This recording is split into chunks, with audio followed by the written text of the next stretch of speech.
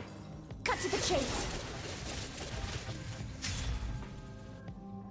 Consider a moment of true mastery that you've witnessed in another person, and ask yourself, what lies beneath the surface? What's their guiding philosophy? What's their state of mind as they maneuver their weapon? Now take that and practice it right away with speed, skill, and strength, over and over, until your hand is one with your mind. This is the only path to true growth. Step on up. Dance with the waves.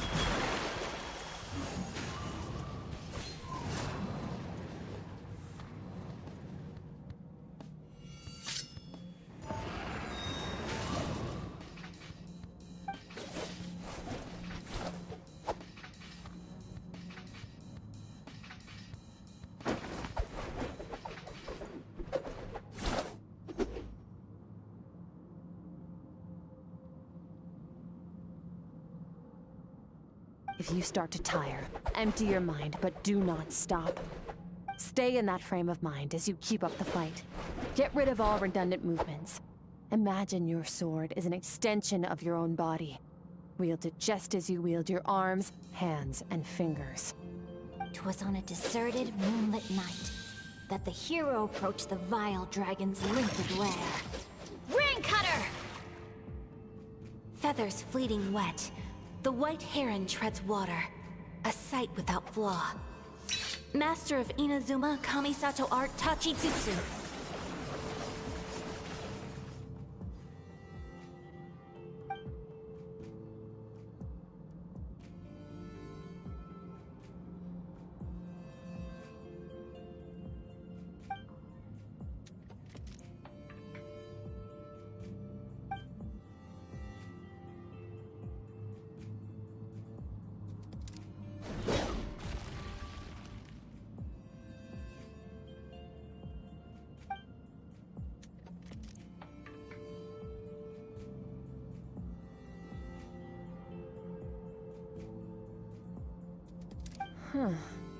Looks like you've made some real progress. That concludes your training session. Awesome! Paimon knew you could do it! How do you feel? As you should be. Time flies when you're training hard. You've actually been going for several days now with no rest. Yeah, meanwhile Paimon's had a whole bunch of naps. But you were so focused, she didn't want to interrupt you. Go get some sleep. I'll be doing the same very soon. Let's hope you see that foggy place in your dream, so I can get this investigation over and done with.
Skirk, why are you skipping classes again? We've talked about this.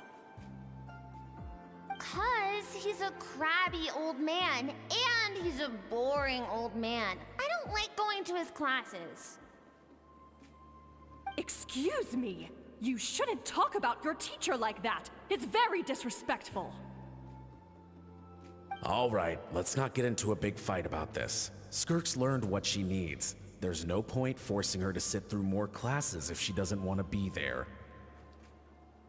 But I'd still love to hear about what you got up to yesterday. Why don't you tell your dad all about it? I went diving, and I saw this huge fish. I never knew they could get that big. It looked kinda dumb, though, with that stupid big fat head. I tried to shake its fin, but it just spat water at me. Oh, and today, I'm gonna go to that prairie up north. There's supposed to be this giant bird there that can spit fire. I bet if I climbed on its back, it could fly me all the way to the stars. Then I suppose your old dad should get one as a pet too. Otherwise, how are you gonna hear me call you for dinner up there in the stars? When it's time to eat, I'll come back on my own, Zilly. Anyway, gotta go. Bye, Mom. Bye, Dad. Wait! Put on a coat at least. You'll catch a cold. I'm talking to you, young lady. You spoil that child, you know. Ever since that merchant ship arrived, she practically lives outside. Always going on about exploring the beyond one day, whatever that means. Ah, let the kid do what makes her happy. Besides, we both know you're all bark and no bite. Come on, our little adventurer's gonna be hungry when she gets back. Let's get started on dinner.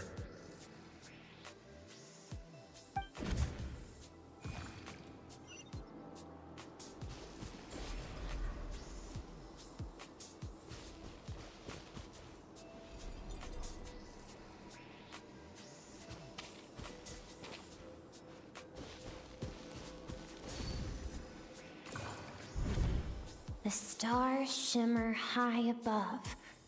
But what lies beyond the stars? Mountains as far as the eye can see? An endless snowy plain? Or maybe buildings taller than the sky, like the people from the merchant ship said? I can't be the only one asking these questions. The universe is fascinating. If only I could meet some other people like me. We could set sail together and explore every corner of the world. I'm sick of being a kid. There's so many amazing things out there, and I'm ready to see them all. But for now, I'm starving. Better get back.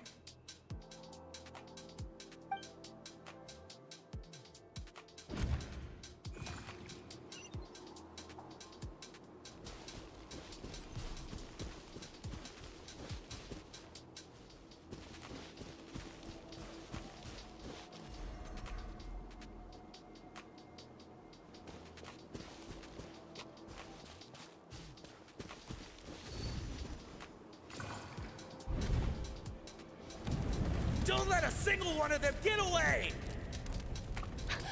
No, please, spare the children! Stay back! They're coming! Run! Help! Eliminate the threat. Take them down! Don't be scared. Ah! This way! We'll never make it! Fire. There's fire everywhere. What happened? I told you we shouldn't have trusted these outsiders!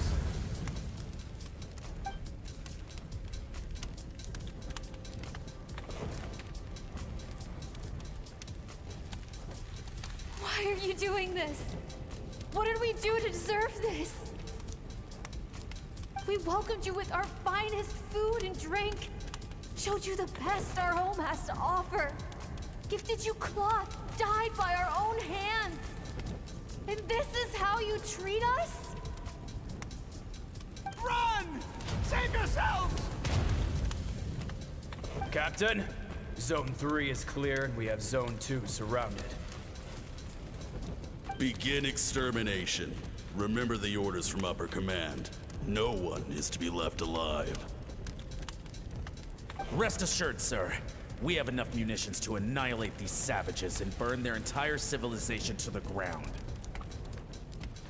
Good.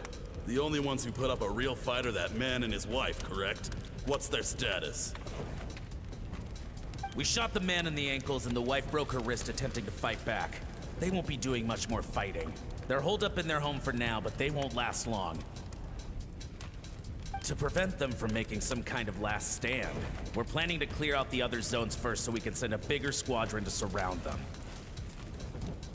Well, well. Turns out some of these beasts do know how to use their claws. Now the threat these savages pose will be undeniable. Let them cling to what's left of their lives for a little longer. Once the other zones are cleared, I'll cut off their heads myself.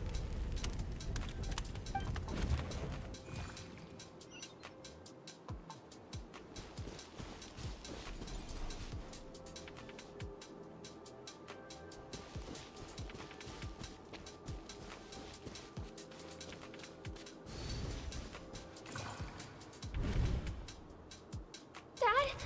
Mom? Skirk, you're all right? Thank heavens. I'm so happy to see you, sweet girl. But you need to go. It isn't safe here. They'll be back any second. What happened? You're bleeding a lot. Dad?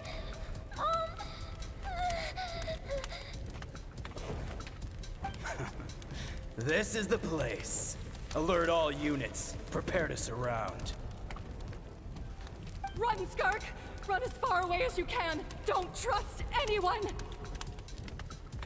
Your dad and I, we're not afraid to stare death in the face, but we need you to survive.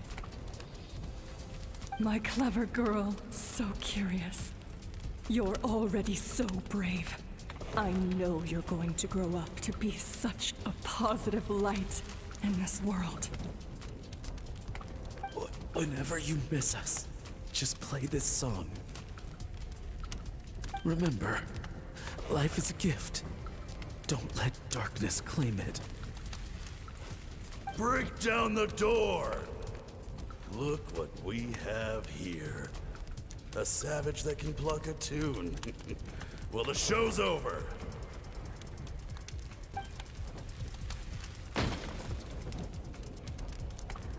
You! Stop singing! Shut it! I said shut it or I'll make you! Fine. Have it your way!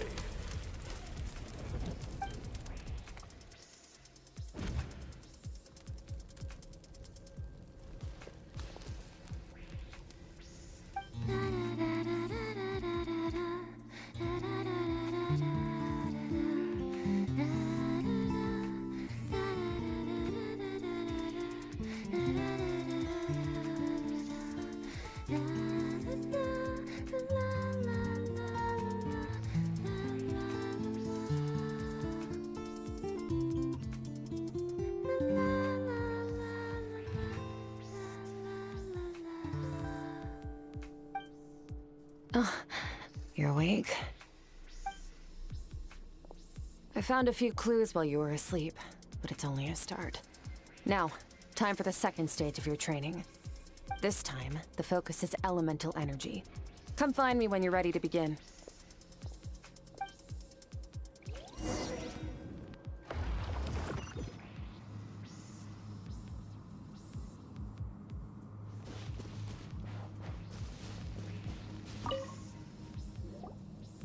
Man, staying in the abyss feels so surreal, don't you think? No day and no night. It's like time hardly exists. If we weren't careful to keep track, it feels like we'd have no idea how long we've even been here. Well, except for the fact that Paimon still gets hungry like clockwork. You go do your training. Paimon's gonna grab a bite.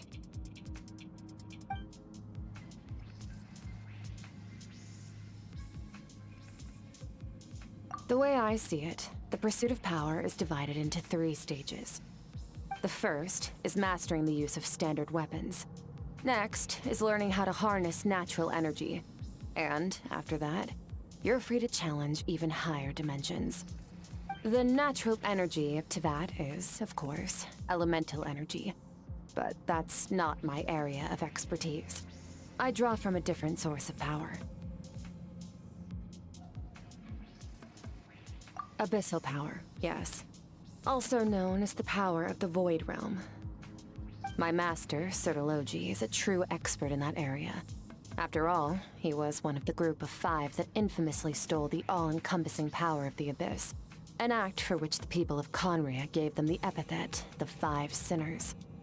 The elemental energy of Teyvat, on the other hand, is derived from the power of the Light Realm. These 2 forms of energy exist in direct opposition to each other. Suffice to say, there's not much I can teach you this time.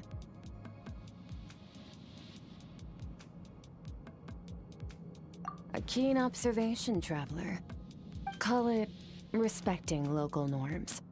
The Abyss stands in direct conflict with the will of this world. So, to make my life easier, I disguise my power to make it appear cryo-like in nature.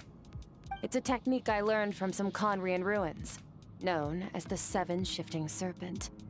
If you ever change your mind about delving into abyssal power, I can teach it to you. So I've heard.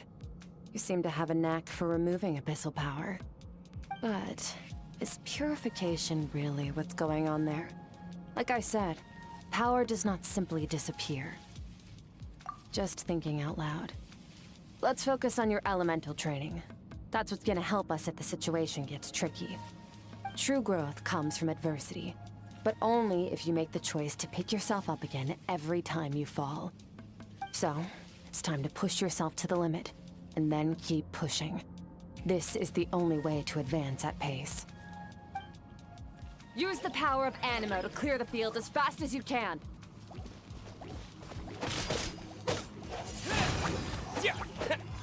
Windblade!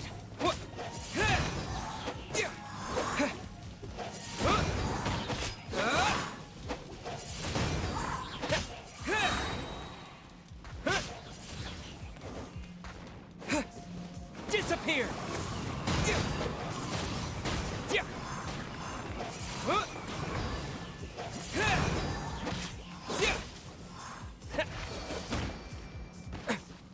Observe your surroundings.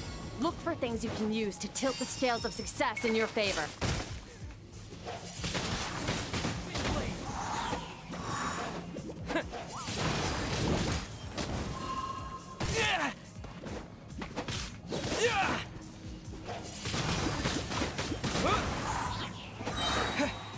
With the wind!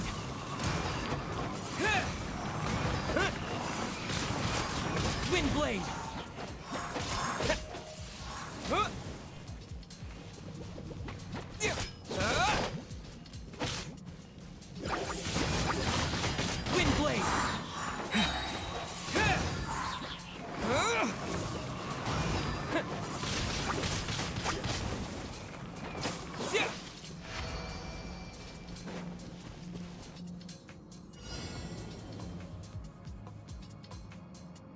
Use the power of Hydro to destroy the spikes.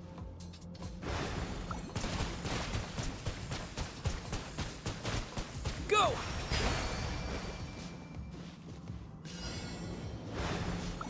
Faster. Don't give them a chance to strike you. You need to be quicker than you were in your dream. You can't afford another injury like that. Go!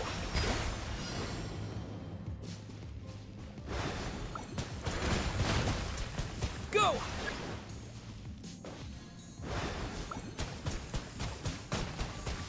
Ha!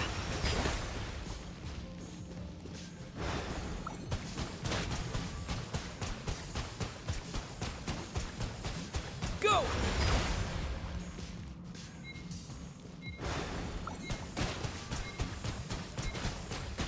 Water jet!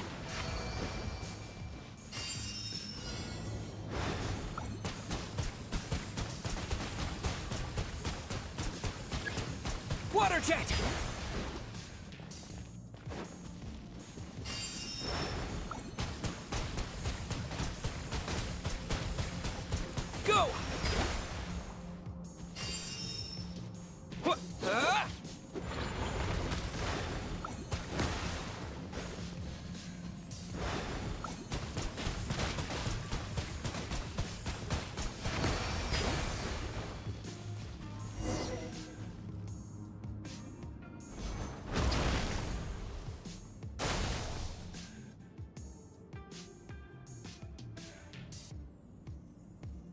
You need to understand what makes you special.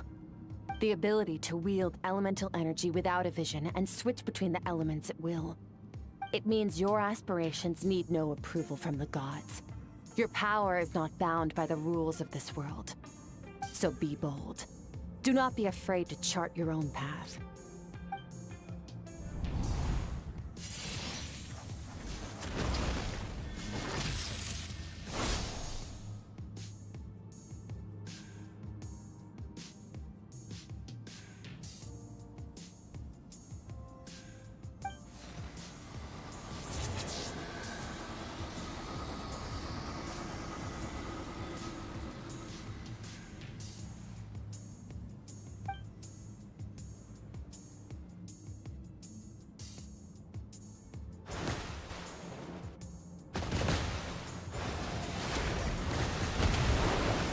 Very good. It seems you've reached a deeper level of connection with the elements. Long enough for you to lose yourself in your training, which is a good sign. Relentless practice with the elements has drained all your strength, but it's also what allowed you to make progress. Get some rest. When you wake up, we'll proceed to the final stage of your training.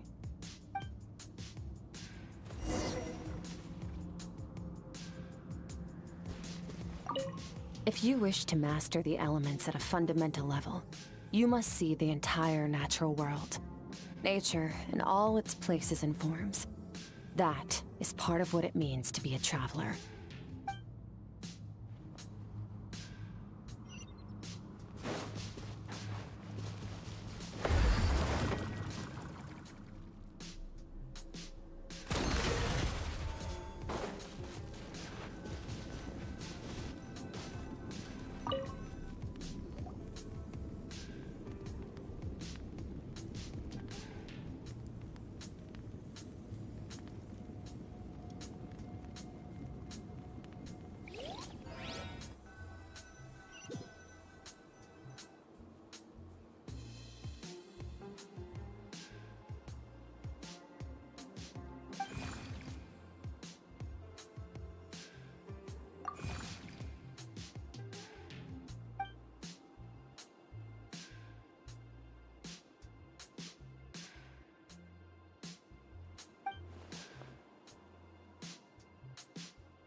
What is the secret to power? Longing, hatred, self-preservation. No, it is fear. The fear of losing those you love. The fear of watching your home burn. Fear of loneliness. Fear of death. Fear is the source of evolution. It forces humanity to adapt to their environment and overcome hardship. It is in the process of prevailing over our fears that we surpassed first ourselves and then the rest of the world. That fear is now part of you. It calls on you to evolve. And it is time to answer.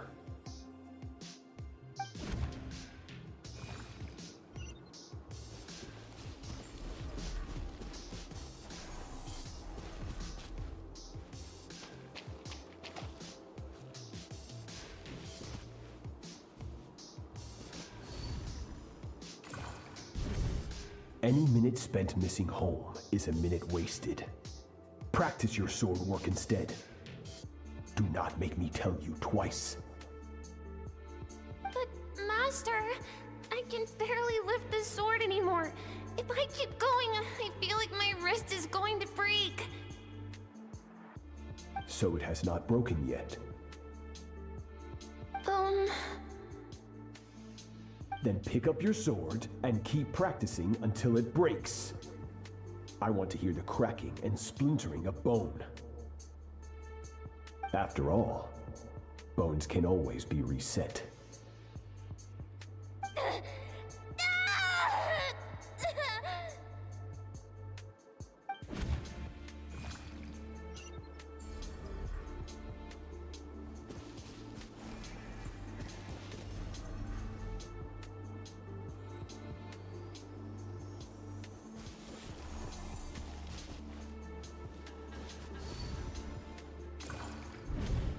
good, Skirk. Once again, you survived. How do you feel? Cold. In pain. These are signs that you are adapting to the abyss. Each time the flesh is torn and the spirit crushed, each time you claw back from the brink of death, you become stronger. I now understand why these people sought to destroy your homeland. Your potential goes beyond even what I could have anticipated.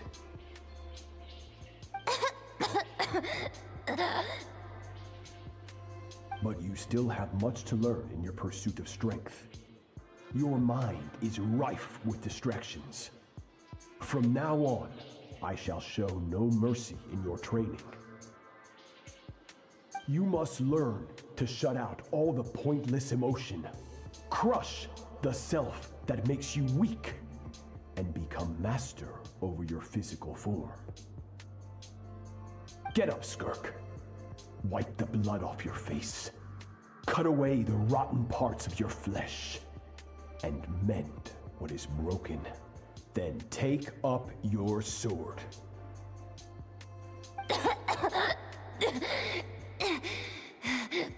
Yes, Master.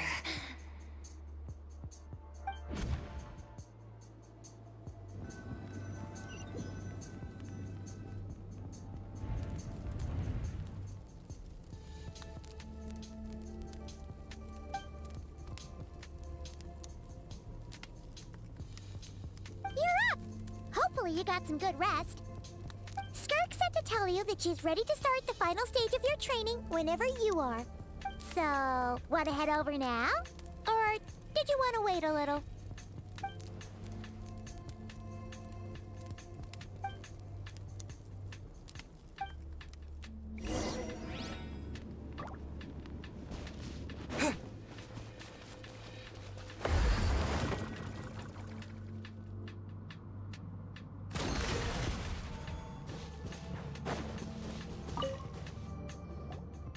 From your training so far, you have gained better command of the sword, and more control over your elemental abilities. That's only part of it. Experience is the real teacher.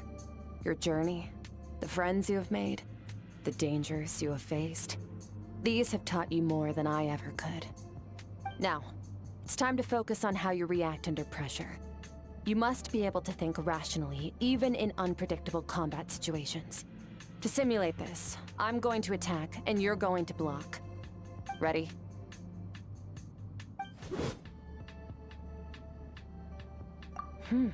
Not bad. That defensive stance looks near unbreakable. Just like your sister. Oh, that reminds me. You still don't know what happened to her, do you?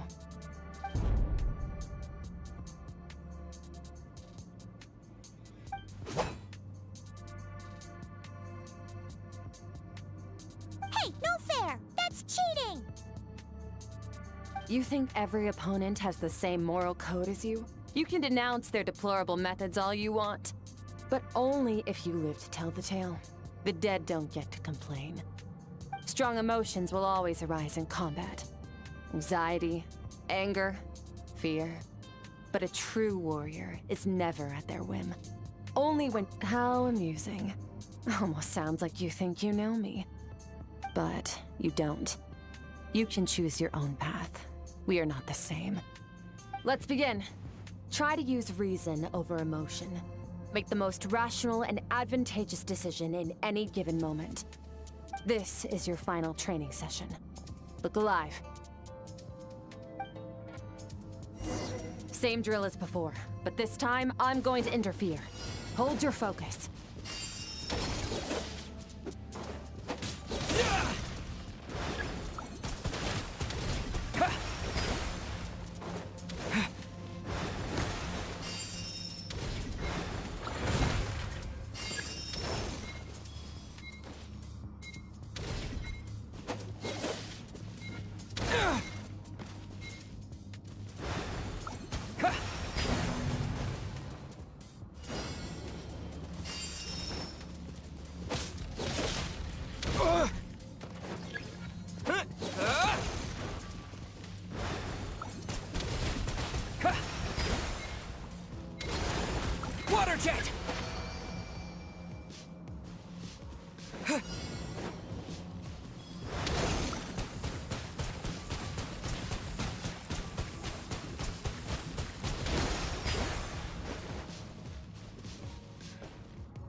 jet!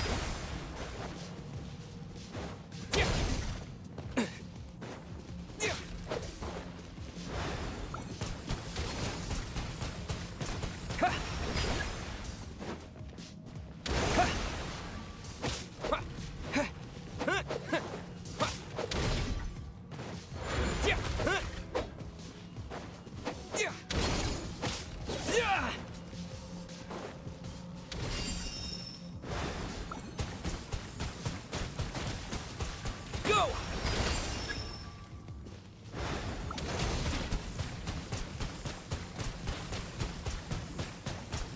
Water jet! What? Yeah! Yeah!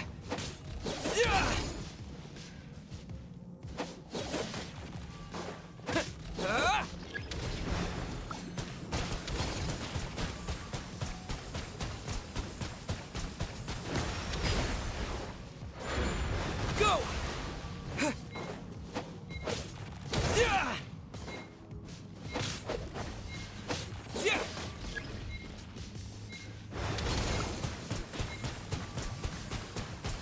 Water jet!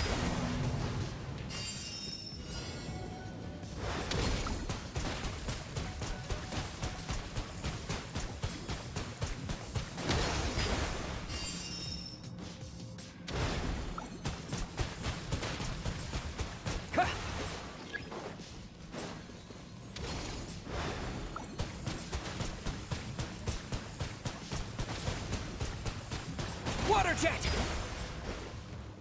Go!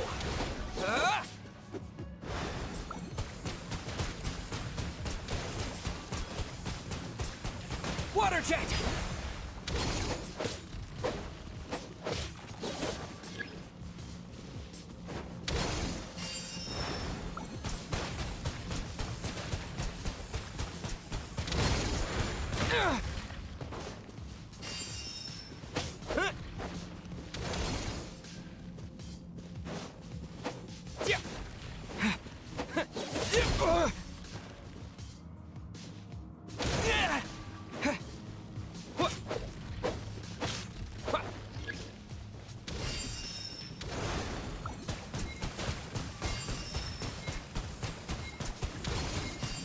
Go!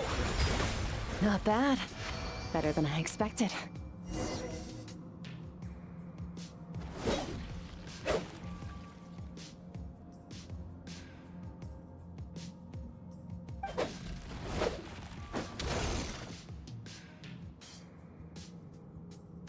You're getting the hang of it.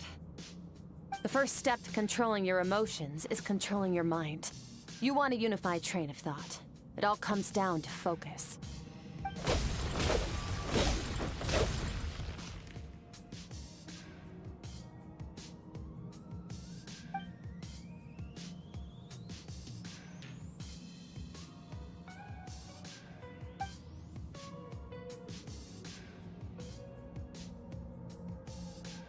Your mind is rife with distractions. From now on, I shall show no mercy in your training. You must learn to shut out all the pointless emotion, crush the self that makes you weak, and become master over your physical form.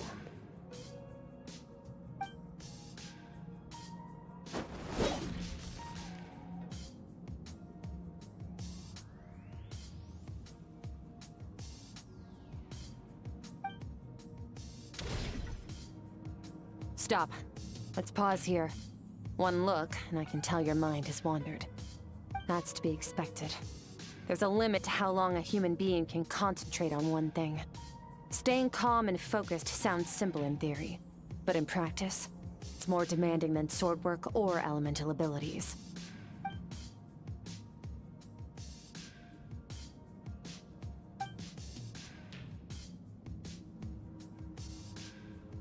Get some rest.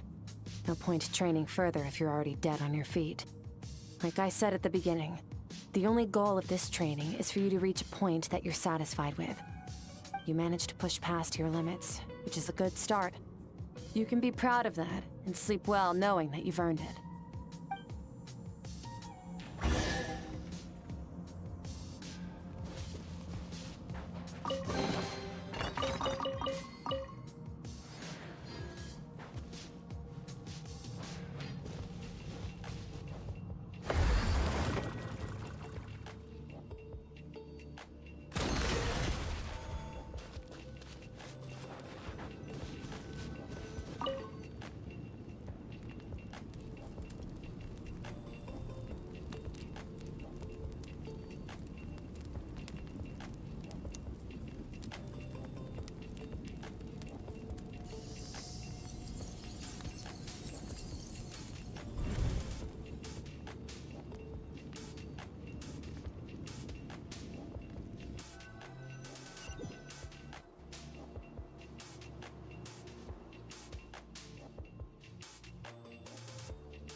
Skirk is amazing.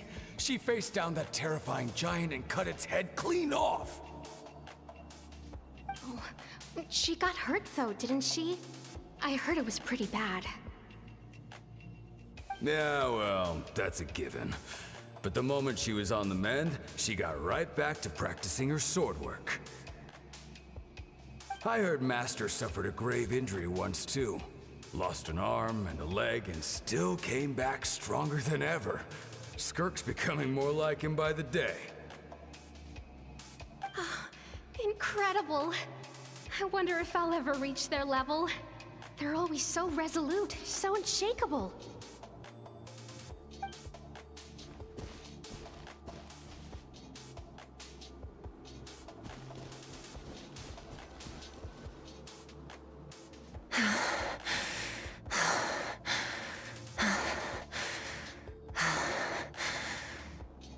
Pathetic. You're not even trying. You're so much weaker than you think.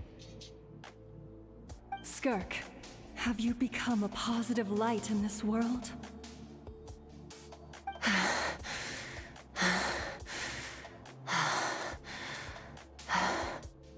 Do you even remember how many of us perished in that fire?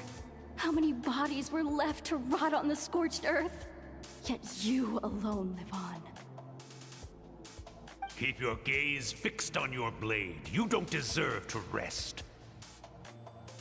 I have so many questions. I just want to jump in a spaceship, explore the whole universe, and get answers from the stars. I just need to wait till I'm grown up. Then, I can do anything. Now, you must bid farewell to who you were in the past, and become someone stronger. Run!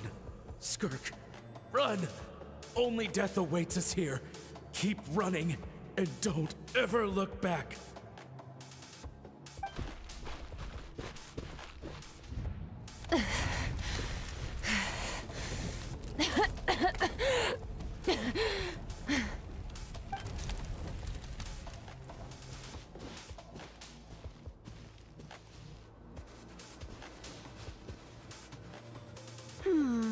Let's see here.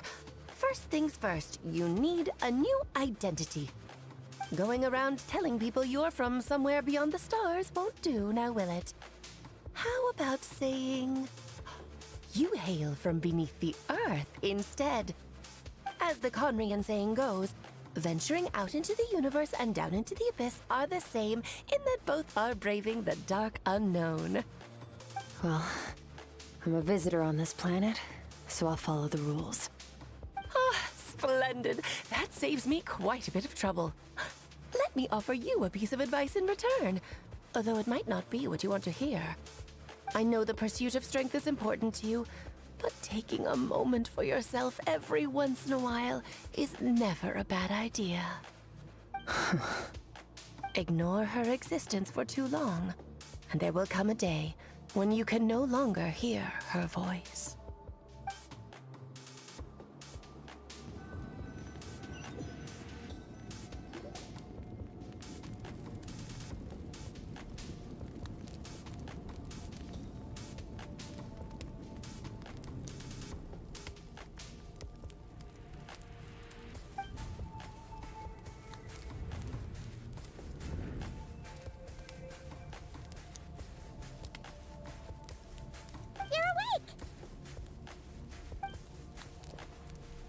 You must be starving, right?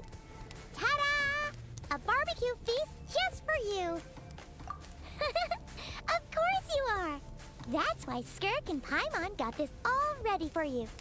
Dig in, before it gets cold. Ah, well, if you're around someone long enough, it's bound to happen. Plus, Skirk can cook. So, Paimon decided she can forget the whole Ice Queen thing. Paimon's not one to hold a grudge. Here's an idea. Let's save the chit-chat until after the meal.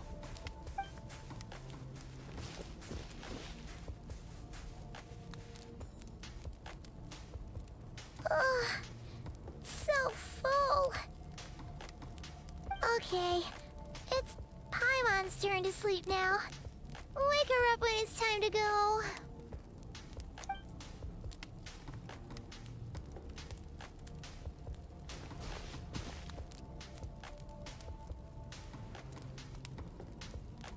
I have good news.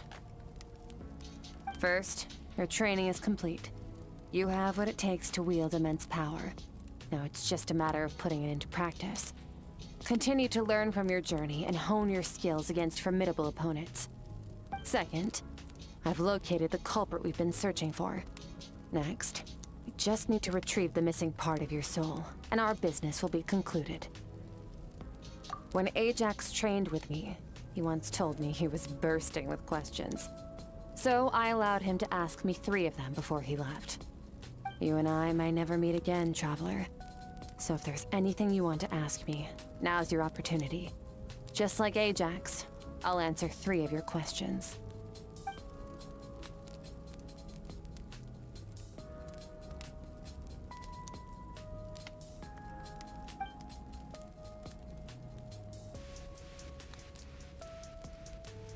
Okay, not the angle I was expecting. What makes you ask that?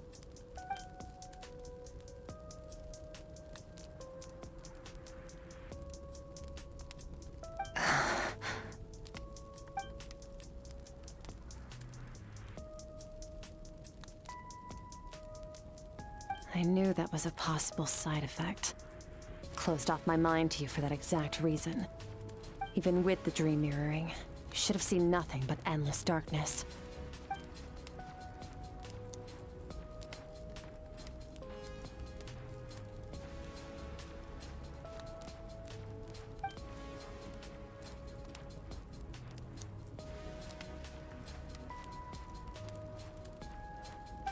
Whatever.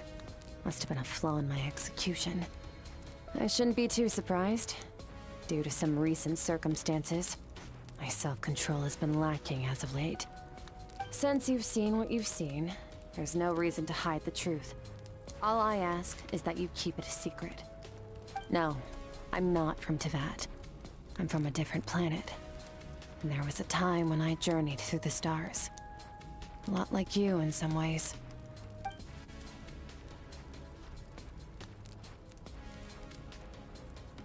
No, we're different in that respect. You're influencing the fate of this world. But me, I'm just passing through. Several hundred years ago, my master, Sertologi, opened the border between worlds and sent me here. But this is not my home. And one day, I'll return to the vast unknown of space. So, there you have it. On to your second question.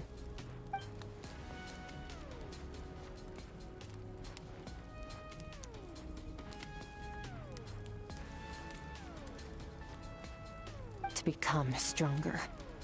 For certain reasons, I need to bridge the power gap between me and my master as quickly as possible. But first, I need to understand the source of his strength.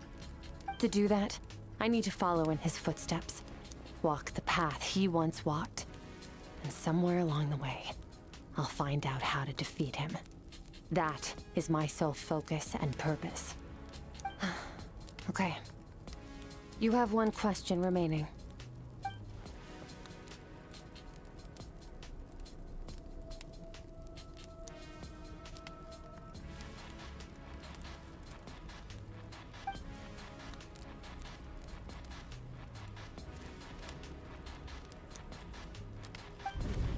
You make it sound so easy. Ever since the incident I experienced there, I've never stopped searching for Master Skirk and that unknown abyss. But it's been years now, and I've still found nothing.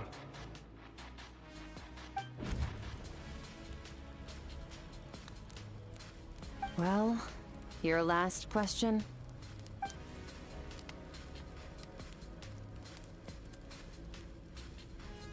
Ajax. His situation is different than yours. Before you ever crossed paths with me, you'd already encountered many formidable people, studied their techniques, and developed your own skill set. So, during your training, all I had to do was build upon that foundation. But Ajax was so young when he came to me. A complete blank canvas. Children can't help but imitate their role models. In the long run, that would only hinder his growth. Once Ajax has enough strength in his own right, I will allow us to meet again. Until then, let that motivate him to reach his full potential.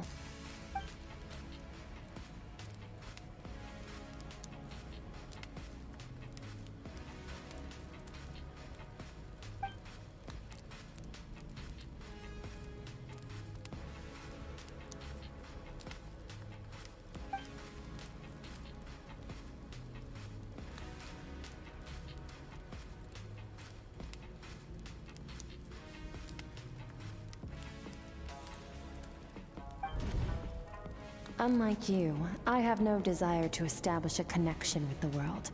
The weak and the lowly have no right to remember me. They're lucky they only have a few missing memories to show for it.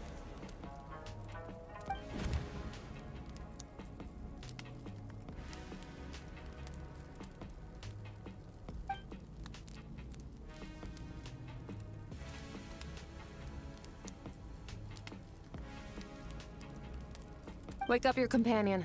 It's time to go. Oh, and everything I just told you. Best keep it a secret from her as well.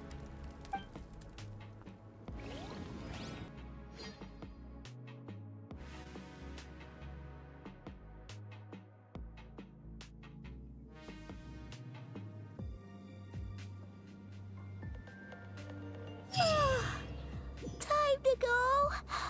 Oh, finally. Where are we headed? Just follow me. I'll open an abyssal rift close to the culprit's location. It will take us to where he's hiding.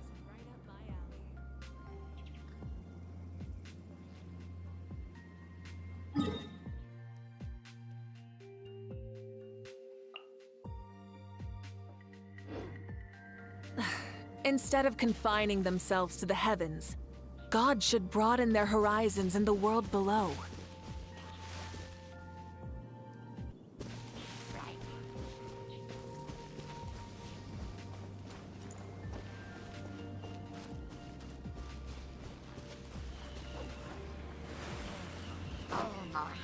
Rise with the sun! Try and stop me! Strike a pose! Our bond is strong! Ready, go!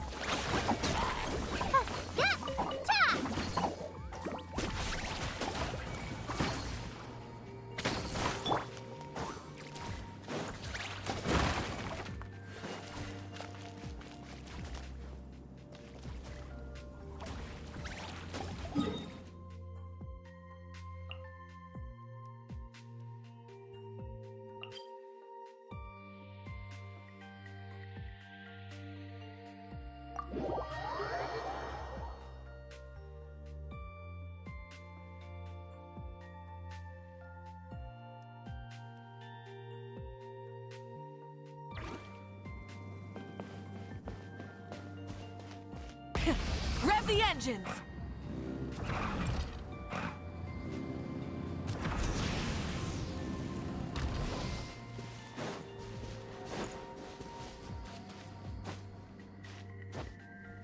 Hip.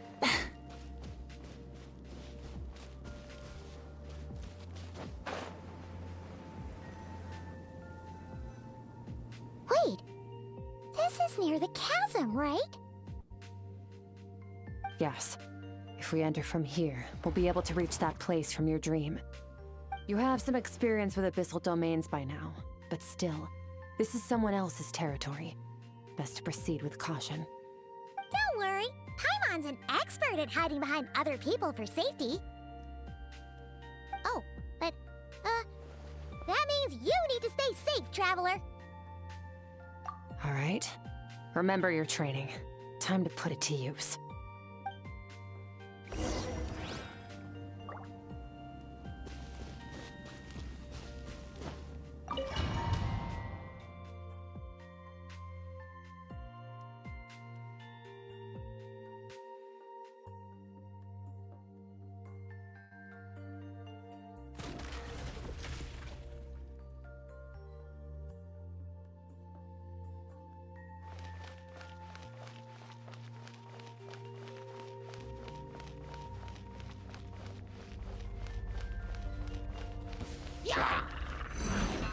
Annihilate. Yeah! Water jet! You overestimate. Surge! Go!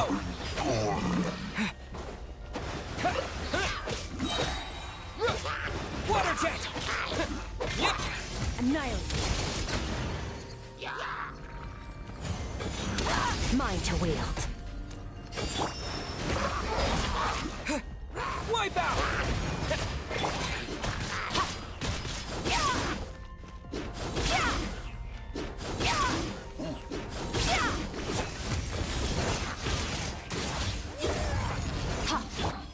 Water jet! Water jet!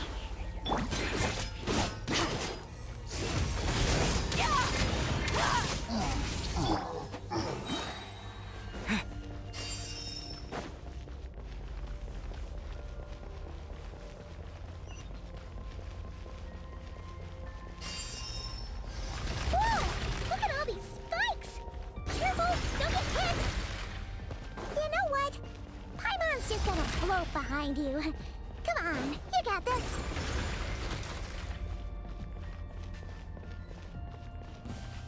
Go!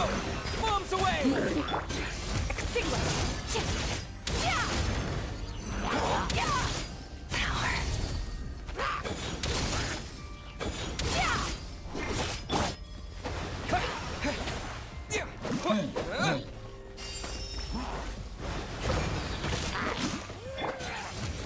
Hey, what are you two doing?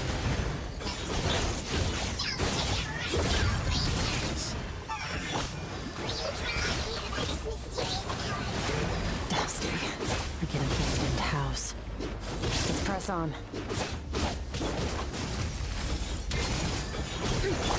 Go!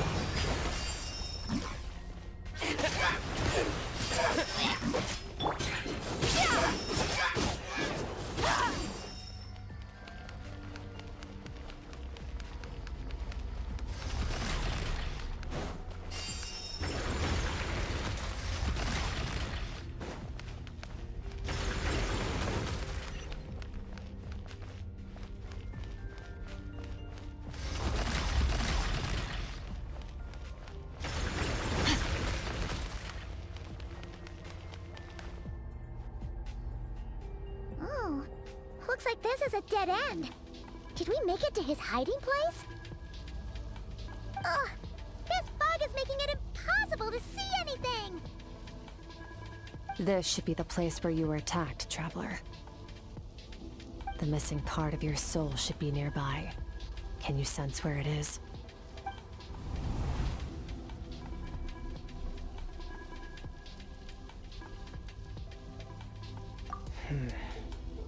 Our opponent must have covered his tracks just in case.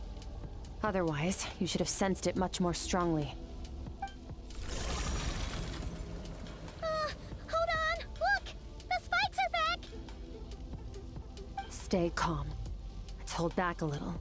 Give our enemy some wiggle room so we can see what we're dealing with. If you're too reckless, we might be playing right into his hands. Our enemy took part of your soul for a reason. It's likely he integrated it into his attack somehow. If we're smart about this, we can track it down.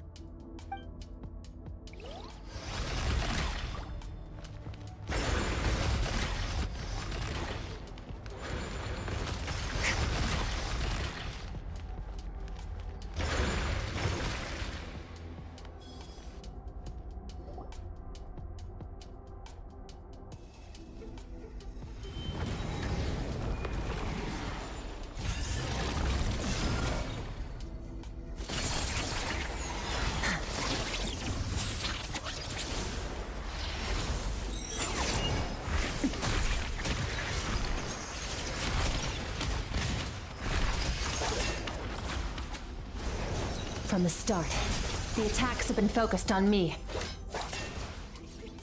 Trying to break through my defenses? I see.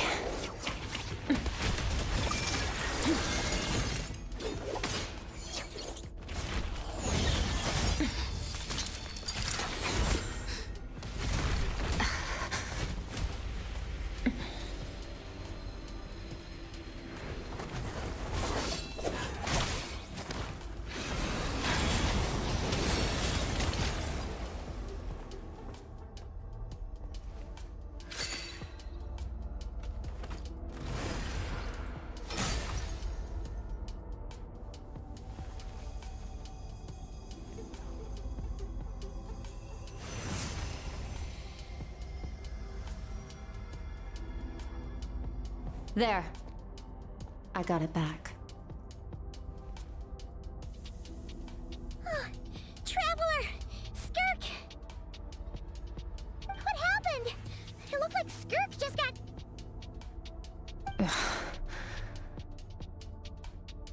In the Guili Plains, you asked me why this enemy chose you as his target.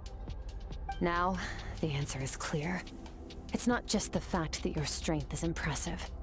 It's also because of your ability to, as you put it, purify abyssal power. Whatever that actually means. The fact is, that ability allowed him to do something that should have been completely impossible. Namely, break through my defenses and steal my power.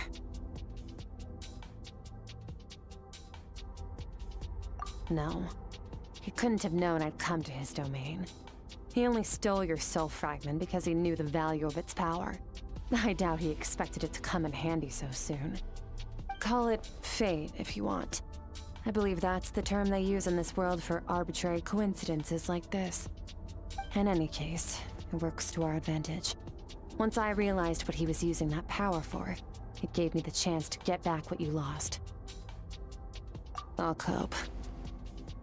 Well, done gorging? Good. Time to answer some questions. How did you get the power of the all-devouring narwhal? The all-devouring narwhal? Oh, of course! Paimon knew that spike thing looked familiar. It looks just like that narwhal's horn! I highly doubt you acquired that power through your own strength. Tell me I'm wrong. You're desperate enough to scour the land for god remains and whatever vestiges of power you can find. That alone proves you wouldn't be able to defeat a creature like that. Which leaves one possibility. You know my master, the Foul, Sertologi. The Foul? Who dares call him Foul?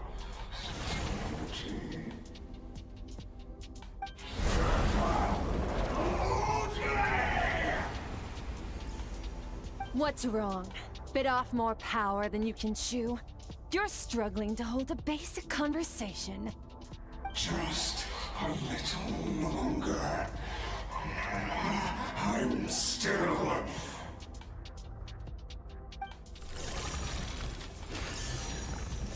Look! It's back! Those obsessed with power will let it devour them before abandoning their pursuit.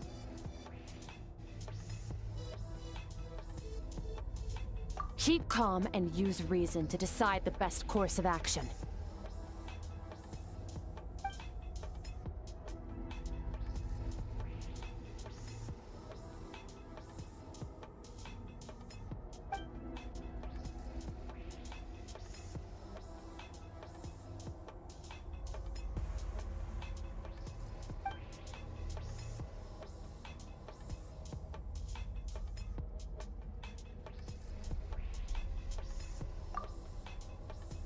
Wise decision.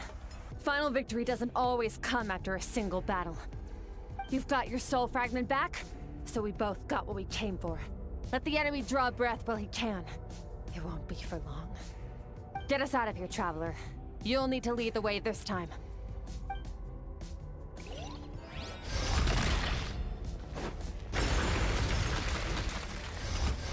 Skirk, is your shoulder gonna be okay? The wound is minor. It'll heal in no time. You should focus on getting out of here alive instead. Uh-oh! Falling spikes! Run!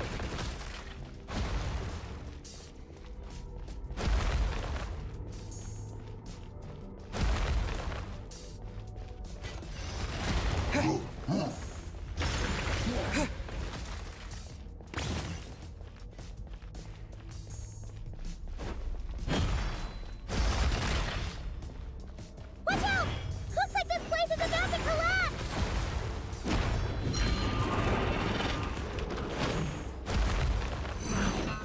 So, this guy's power has something to do with the all-devouring narwhal. Did you know that all along, Skirk? I had my suspicions. That's why I decided to investigate in the first place. But...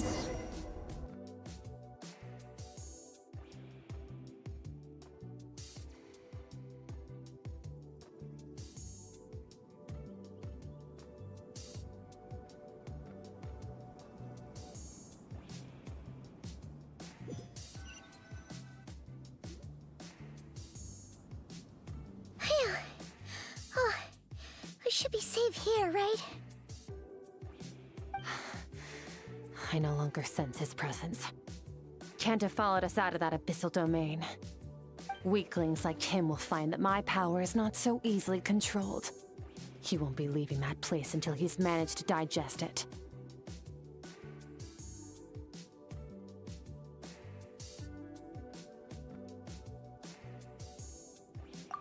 You seem surprised. I suppose that's fair. You've seen but a fraction of what that whale is capable of. That gaping maw could swallow a planet whole. It's called the all-devouring narwhal for a reason. Devouring is what it does best.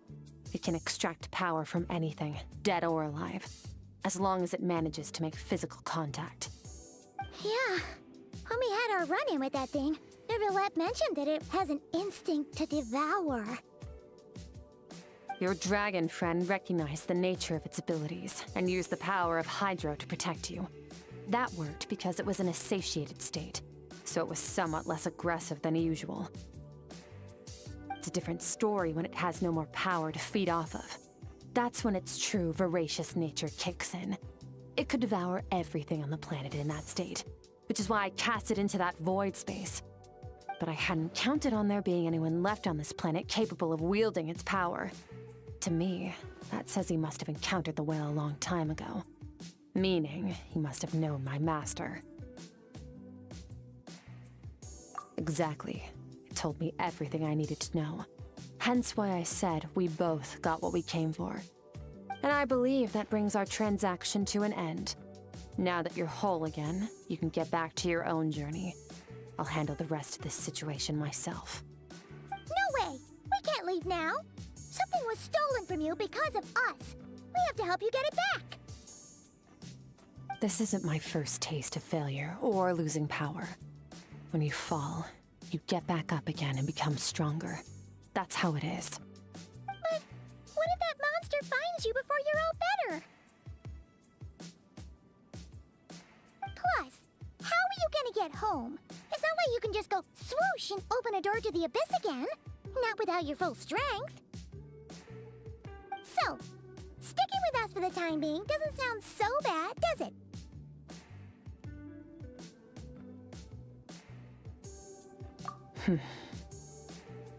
Fair enough. Then take this. What is it? A bag of Mora. Nothing in this world is free. I know that much. I'll leave the planning to you. Hurry up and decide where to go.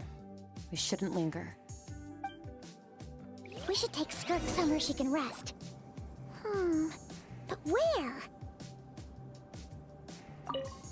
He'll know something about Master. I'm sure of it. Next time, I need to be ready. Oh, this. It's a star crystal suit. Abyssal energy is scarce in Teyvat. Wearing this helps me access it more freely. It stores concentrated abyssal energy that I can draw from on the go. When the energy runs out, it reverts back to its original form. Found somewhere to rest. Well, lead the way then.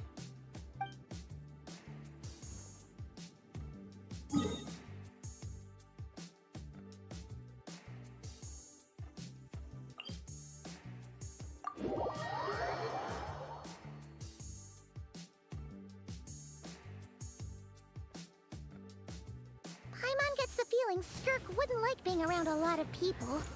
Oh wait! Baizhu said we could rest in the back room of the pharmacy, didn't he? Let's head there!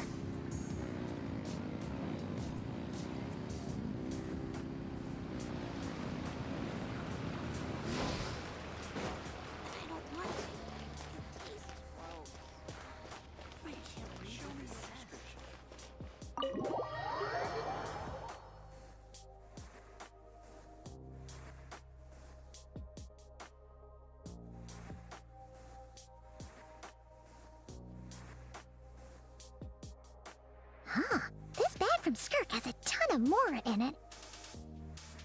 Does she have a job or something? Wait, no. After what we saw at Wamin Restaurant, that seems impossible. Can you imagine? It would go something like... Oh, be collecting my paycheck now, boss. Oh, sure thing. Wait, who are you? Have we met? Can't hold a job if you make everyone forget about you. So, what did you do to get all this Mora? Claimed some buried treasure, took care of a few monsters that were causing trouble. Nothing untoward. It's safe to use. Ah! You heard all that? A sonorous voice like yours is hard to miss. I wouldn't be surprised if the sound of it traveled to the nearest mountaintop. Then, did you by chance happen to hear Paimon's little, joke earlier?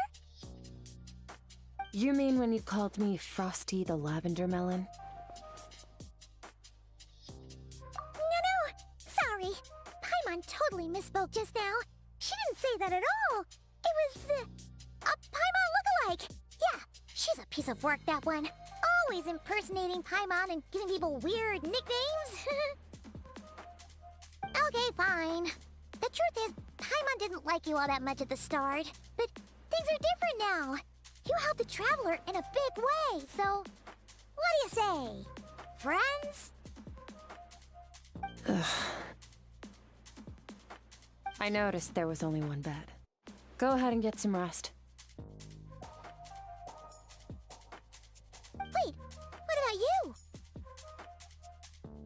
I don't get tired, and I don't need rest.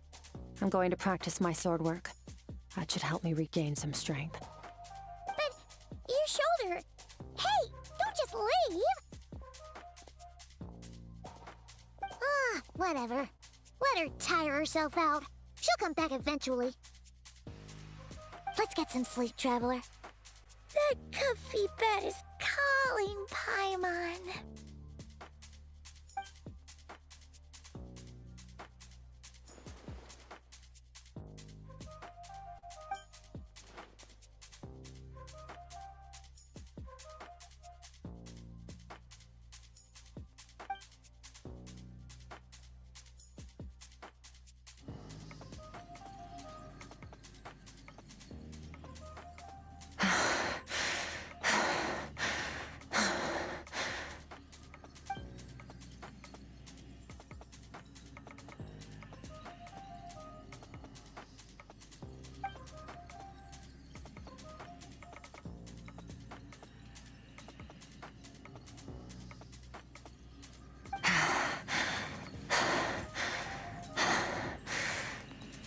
Quiet.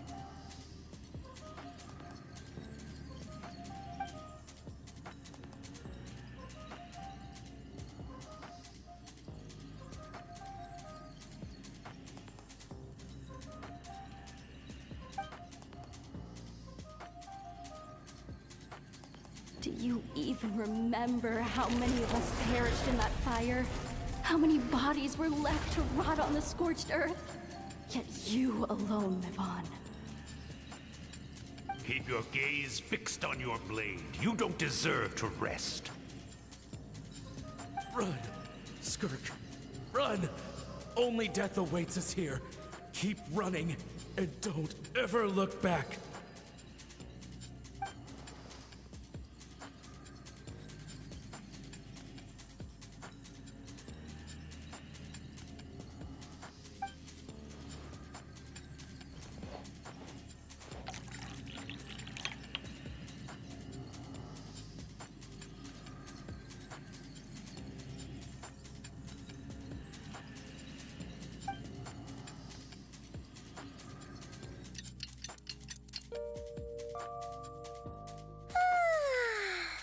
Getting an early night's sleep is the best.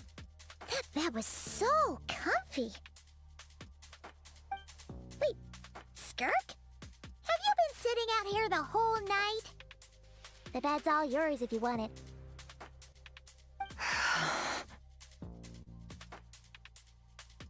About 60%, maybe 70. Whew! Paimon thought it would take at least a couple of days. That was fast. No, not fast enough. That's 20% less than last time. Same training regimen, same intensity. Nothing felt different, but somehow the outcome fell short. No, I think the problem's with me. I need to meditate for the next 2 days. Deep introspection should help me find the issue. Ooh, sounds intense. We'll watch over you in the meantime, then. Thanks. See you in 2 days.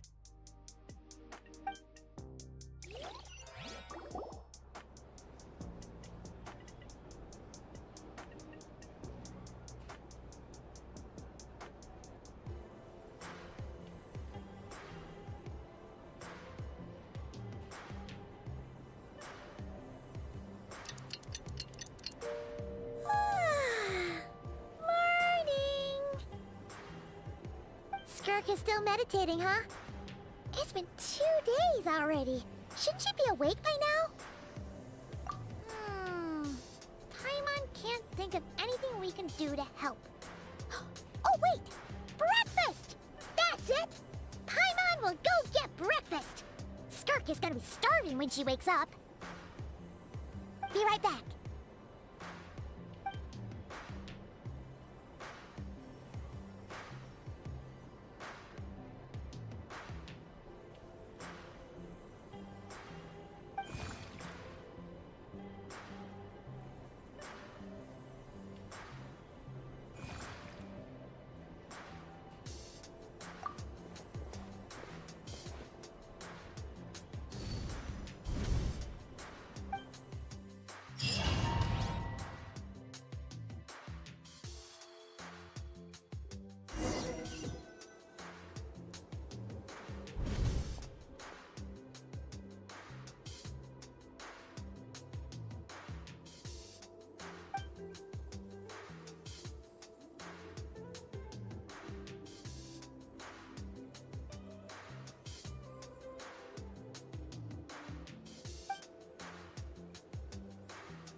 That's right. This is Skirk's inner world. Think of it as the threshold between the soul and dreams.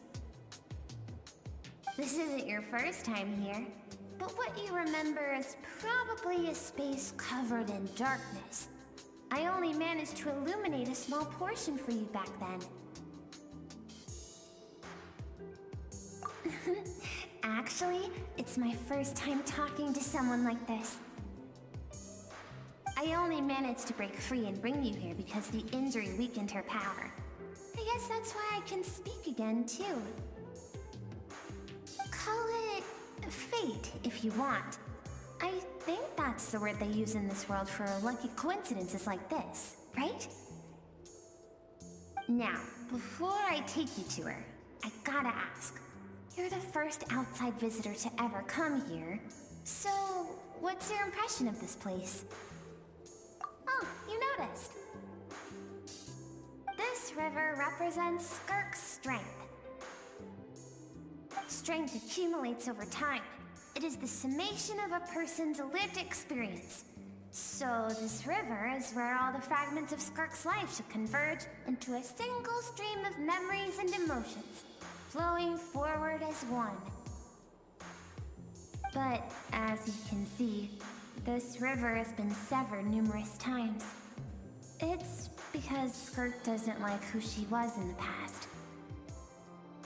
When all she sees reflected in the river is a disgraceful shadow of who she was, she cuts through water and rock with the sword of reason, severs her connection with the past, and begins anew.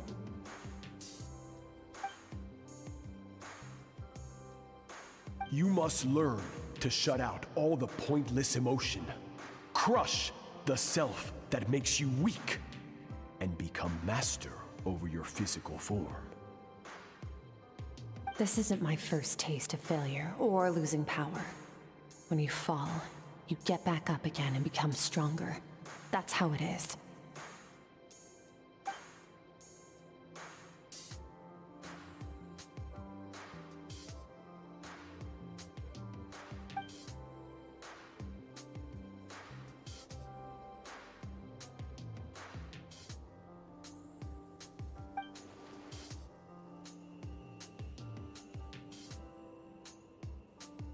The answer to one mystery invites another question, I see.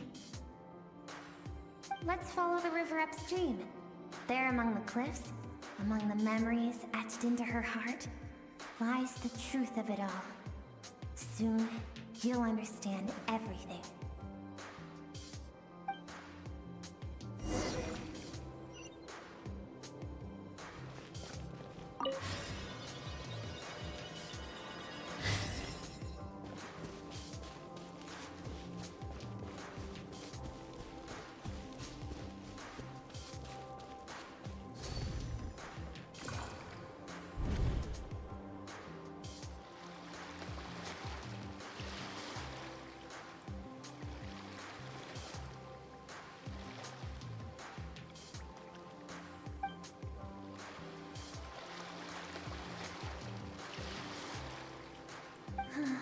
I've always thought that, even when falling leaves don't come from the same tree, they can still form bonds of kinship when they meet. Like meteors, you both made a journey through the stars. Both travelers who have landed on a planet that is not your home. Yet, when she first noticed your presence, although she hesitated for a moment, she still chose to walk away. Indifferent as ever.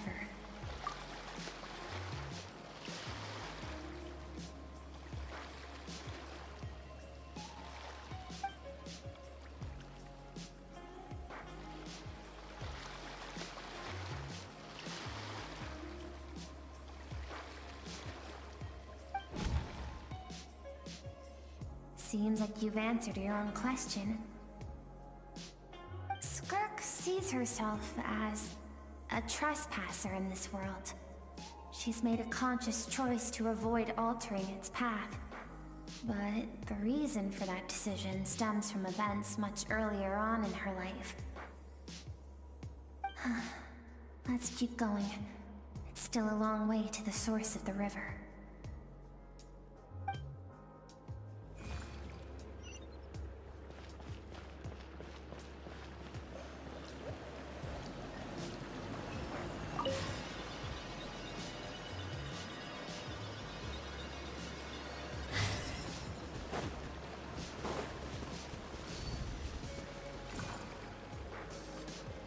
You now have what it takes to wield immense power.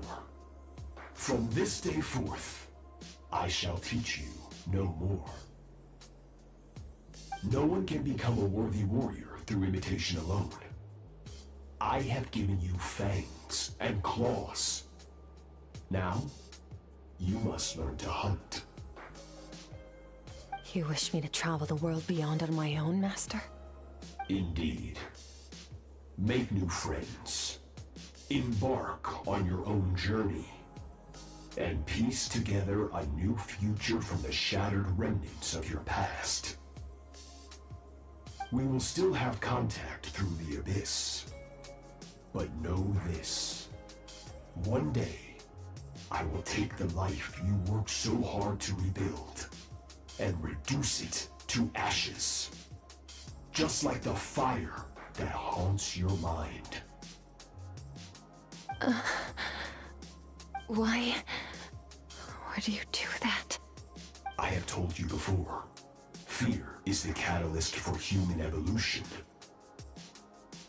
You have tasted loss. You have known fear, so deep it can be felt in the bones.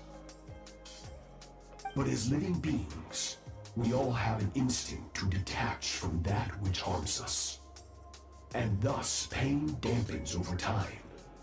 And the acrid taste of fear becomes but a distant memory. Yet now, I have bestowed upon you the gift of fear eternal. It will drown you in the nightmare of your childhood. Or it shall drive you to defeat me, whatever the cost.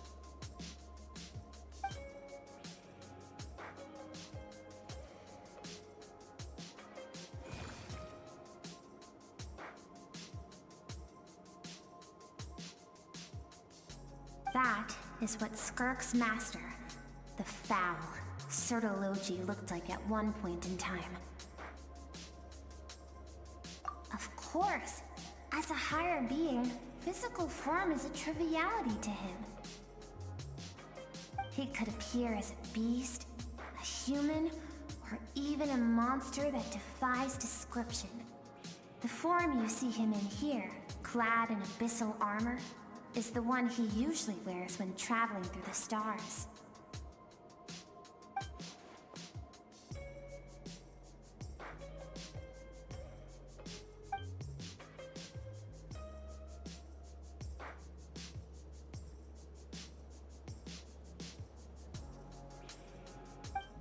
For certain reasons, I need to bridge the power gap between me and my master as quickly as possible.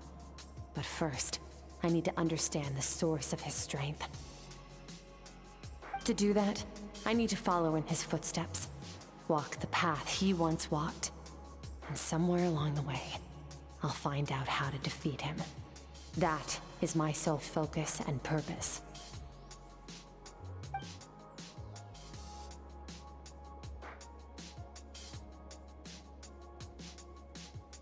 I'll let you in on a little secret. The real Surology is terrifying. The scope of his power is impossible to understand until you experience it firsthand. It is absolute. The power to crush all things. Shall we keep going? Let's see. We're about halfway there.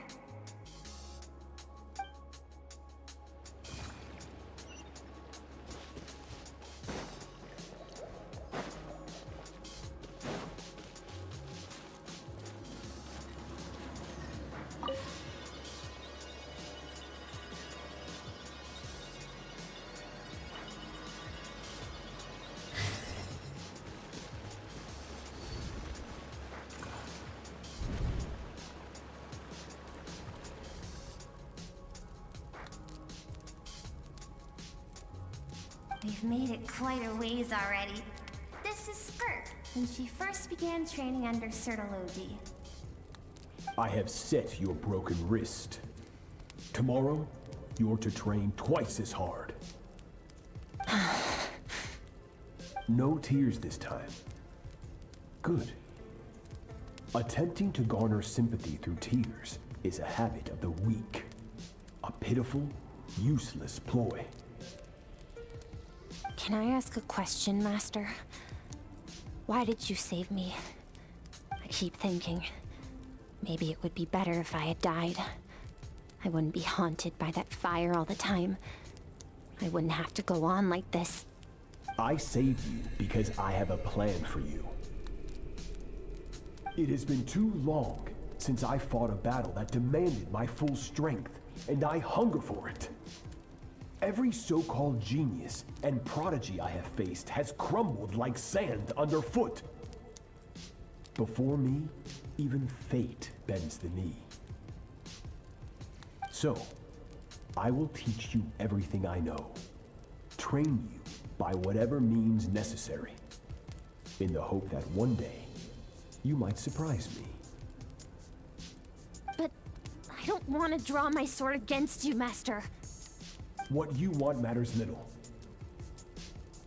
Among the boundless sea of stars, the cries of the weak are but faint murmurs that disappear into the void. You of all people know that well. Yes, Master. From that day forward, all she knew was grueling training, emptiness, and fatigue.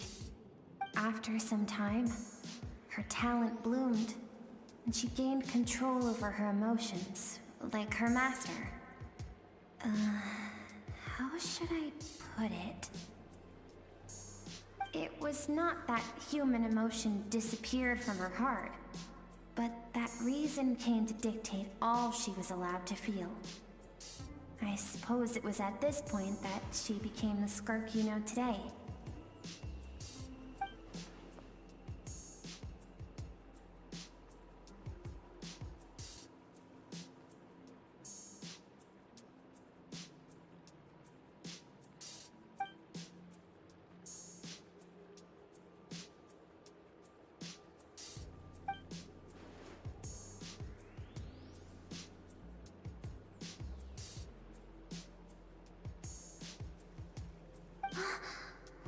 nearly there. I almost don't want to reach the end. Well, shall we? This is the final stretch.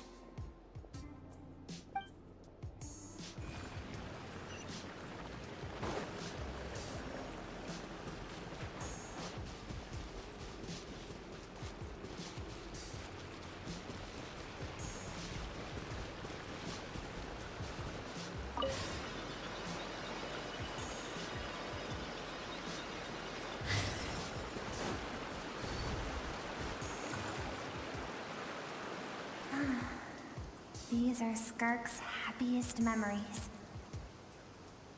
What a simple and carefree time it was. Wisps of clouds dotted the sky.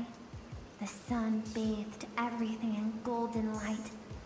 And when song filled the air, not even the shyest of flowers could resist swaying along. This is Skirk's homeland. She was so curious about everything as a child. Always skipping school to go exploring instead. There was so much to discover. The treasures at the bottom of the sea. The secrets beyond the stars. And that merchant ship packed with adults wearing those strange clothes. Yes, the ship. That was the beginning of the end. It was a spaceship. When it arrived, the people that disembarked wore smiles on their faces and spoke of friendship. They claimed to be merchants from a neighboring planet, looking to establish trade. Skirk's parents, her relatives, her neighbors, everyone welcomed the newcomers with open arms and allowed them to explore the planet. To them, the visitors were guests and should be treated with hospitality. No one had any idea of what was to come. Several months later, an army of unknown origin arrived without warning and carried out a ruthless campaign to destroy everything and everyone on the planet. Skirk had skipped school that day, like so many times before, so she was not caught in the immediate wave of destruction. But when she came home that day, only fire and ruin awaited her. Countless people cried out to her for help. People she knew and loved. Friends and relatives. The little girl who lived next door. The shop owner with the bad leg. The bad-tempered teacher she had made fun of just that morning. Their lives were discarded like worthless trash as the fire consumed one life after another. Skirk was helpless. All she could do was run. And so she did. She kept running until an unexpected figure crossed her path. If Sertology hadn't been there in that moment, the fire would have claimed her life too. And there she would have remained, left to rot in the scorched earth, with no answer as to why any of this was happening.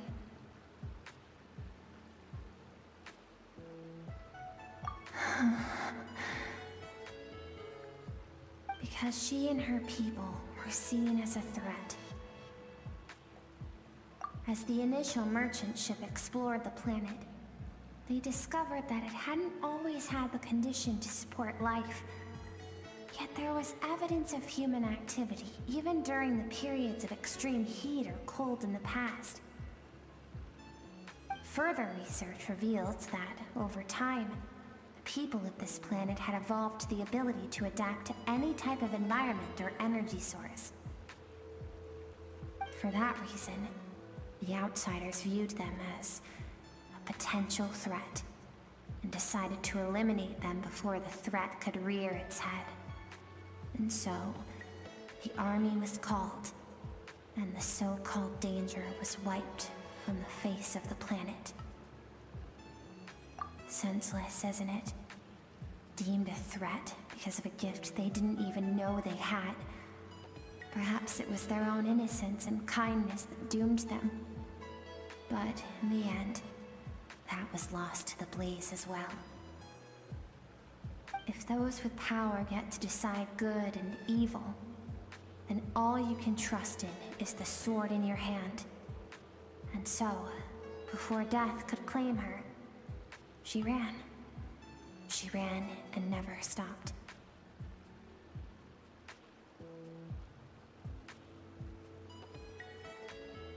No one wants to relive their most painful moments. Well, that brings us to the end of the story. This is as far as we can go. Skirk is waiting over there. For both of us. Let's go to her. It's time to fulfill my purpose. And my greatest wish over all these years.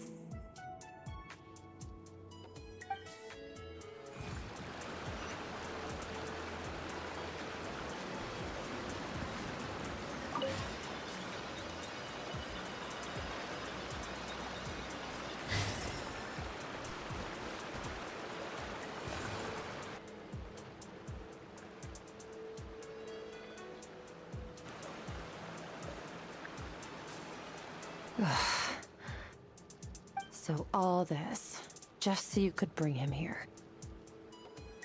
I have things to say to you. Well, to me. I want someone to witness our reconciliation, even if it takes an argument to get there. And he is the best choice in this moment. Her suppressed emotional self. The version of herself she keeps locked in the recesses of her mind, stifled by reason. All those rejected impulses, those discarded aspects of your past selves, they are a part of me now. I am who you used to be. Someone you have refused to face for too long.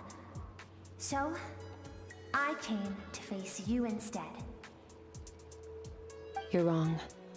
I've faced you all along. And that's exactly why I keep you locked here. Your existence makes me weak. Moments of joy and longing are when we are most vulnerable. Don't forget, it was a penchant for goodness over reason that doomed our homeland in the first place. The vastness of the universe renders everything insignificant. Our feelings most of all. Even so, learning from the mistakes of the past doesn't have to mean erasing everything. Strip yourself of your so-called weaknesses, emotions like kindness and empathy, and what makes you any different from the ruthless soldiers who slaughtered our people? The difference is that I'm doing what is right, what is necessary. I allow you to exist, but with limited freedom. That is the greatest kindness I can offer. I've shouldered everything you couldn't carry. I rose above the numbness and emptiness, and it was cold, unfeeling reason that brought me this far. It made me who I am. It made me strong. That is the problem. I want to shoulder those things together. On the grand scale of the entire universe, maybe our feelings are vanishingly small, but why should that mean they don't matter? Emotion gives warmth to the cold expanse of space. It gives meaning to the world around us. Think back to those nights of gazing at the stars, those afternoons of exploring the unknown. Think back and let them grant you peace. A brief respite from the pressure you put on yourself.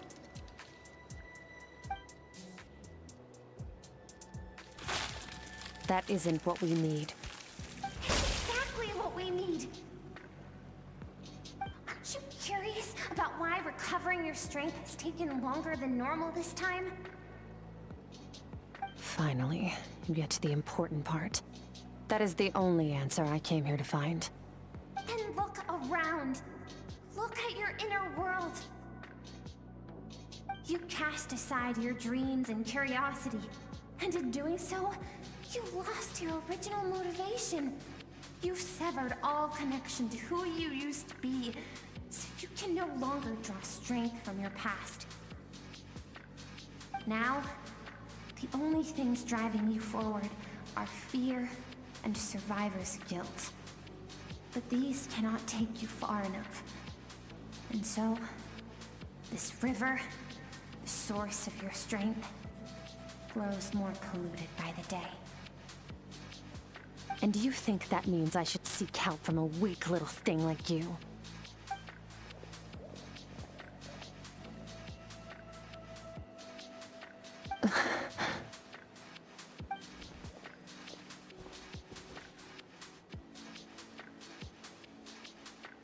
Thank you for saying that.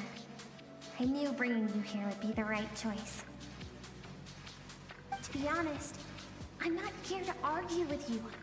This isn't about who's right or wrong. And in fact, I agree that in order to make it through the wake of that tragedy, we had to distance ourselves from the pain through reason over emotion. But what is right at one point in time isn't always right forever. I know you will never forget that fire. I know the fact that you were the sole survivor fills you with guilt. And I know that among the voices that haunt you, mine is there too. Because deep down, you know that you didn't turn out to be the person you wanted to be. All those unfulfilled hopes are like knives to the heart. And I don't want you to hurt anymore. So even if you can't accept me, I hope at least that you can let go. I keep thinking, maybe it would be better if I had died. I wouldn't be haunted by that fire all the time. I wouldn't have to go on like this.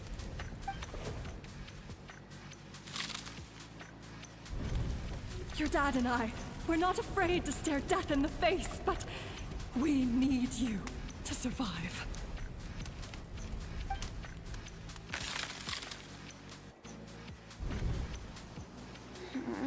I'm sick of being a kid. There's so many amazing things out there. I'm ready to see them all.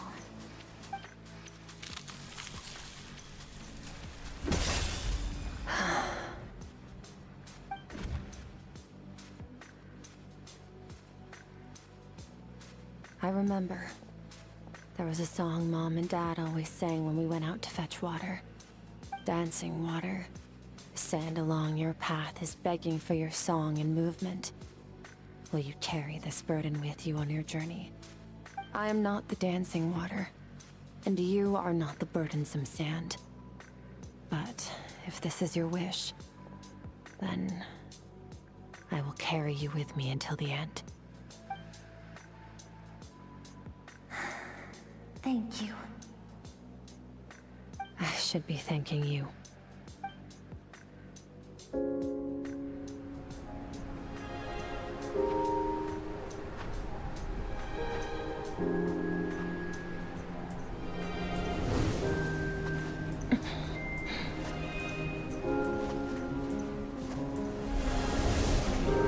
Run, Skirk, run!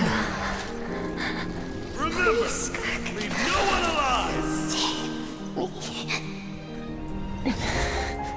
Heed my words, Skirk. Let fear take root in your soul. Did you survive? Why was it only you? Skirk, did you become a positive light in this world?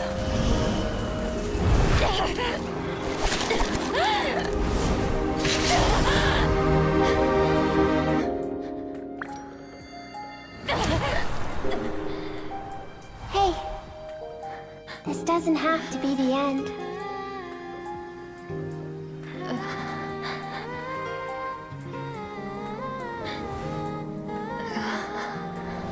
Life is a gift. Don't let darkness claim it.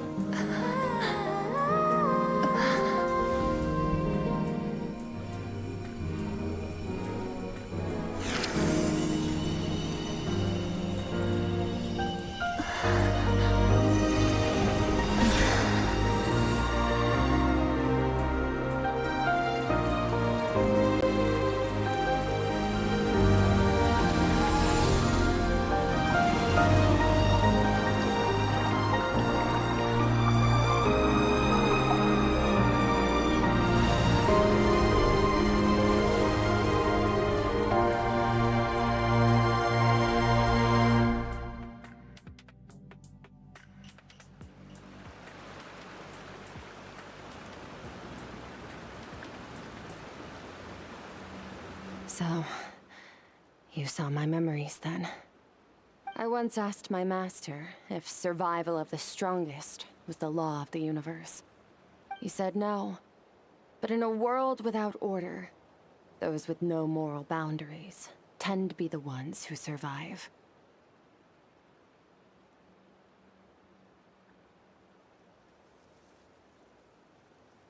That's why, after hearing his answer, an idea came to mind.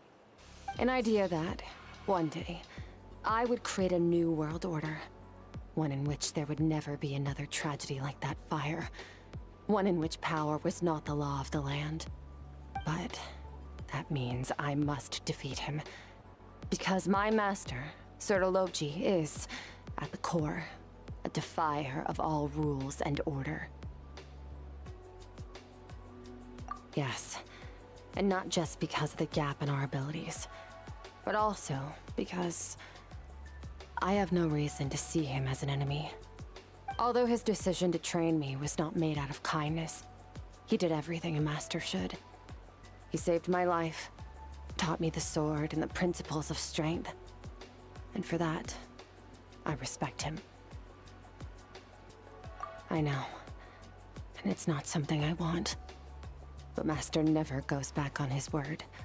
I have to treat everything he says as a promise. He's no longer into that, but he sends me messages through the abyss every now and then. Most of them are simple greetings, or an answer to one of my questions.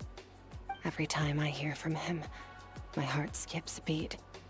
And I wonder if this is the moment where he'll finally appear before me and tear down everything I've built to pieces. Maybe that means I do live in eternal fear, just like he said. Yes, I respect him, but I'm also afraid of him. And for that reason, the pursuit of strength consumes every moment of my life. I don't know what Master has planned, but I have to be ready.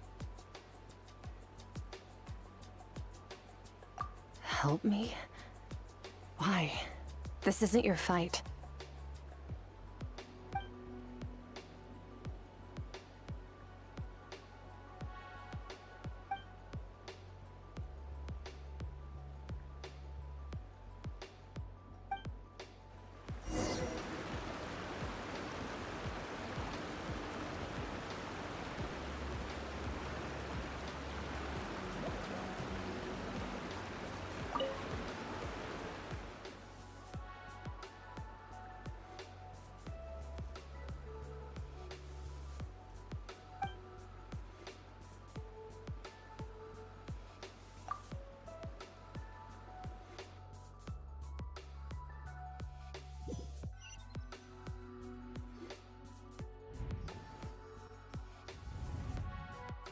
Oh, you're finally awake!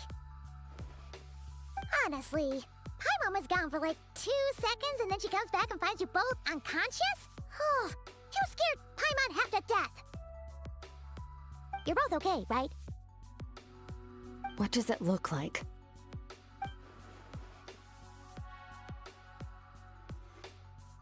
Only water from the source can cleanse the rot and filth that flows from the past into the future. I taught you to incorporate the experiences from your journey into how you fight. I suppose what happened today will become an inseparable part of who I am. Okay, so Paimon feels like she's missing some important context. But whatever.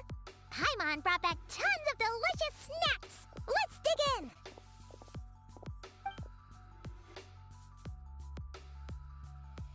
All right. It's about time we finished what we started.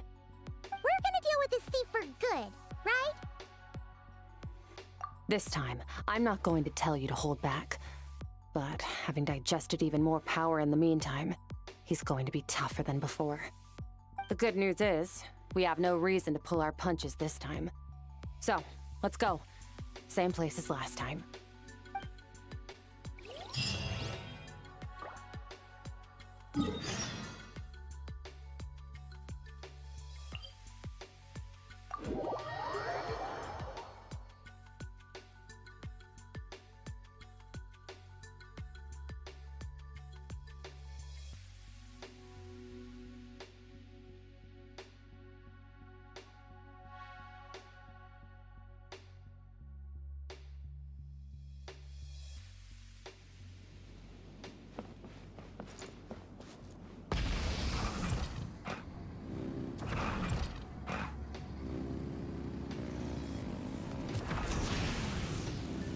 The flame burns on.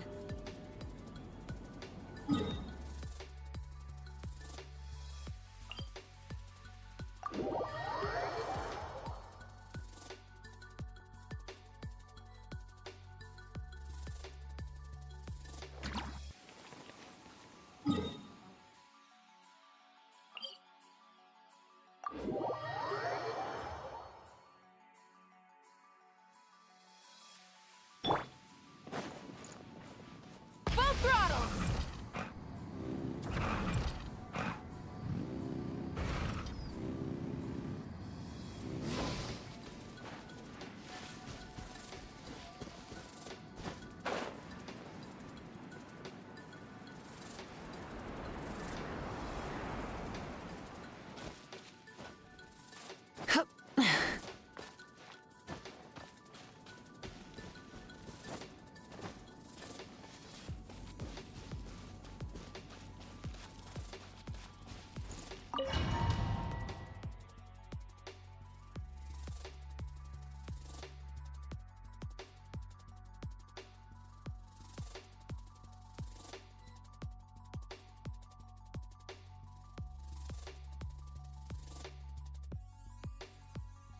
The fog is gone!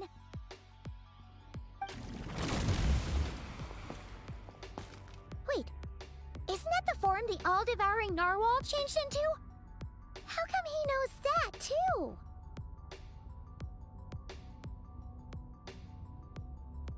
Really? So, you're telling Paimon that giant whale and this guy can both turn into the fowl? How does that work? It's a subconscious instinct. Any intelligent being who longs for his level of strength is bound to mimic his appearance. It's a natural response after encountering someone as powerful as Master. To them, he represents ultimate power. We know the person before us has encountered Master, and we know he stole a portion of my power. So it's not surprising that he would assume this form. Okay. Oh, the closer Paimon looks, the more intimidating it gets. Nervalette isn't here this time, so it's up to us. He won't have the nerve to steal again after we're done with him. Let's teach this guy a lesson.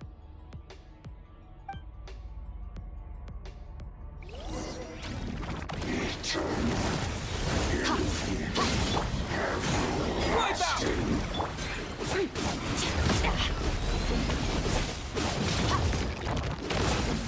Annihilate. Mine to wield. Go!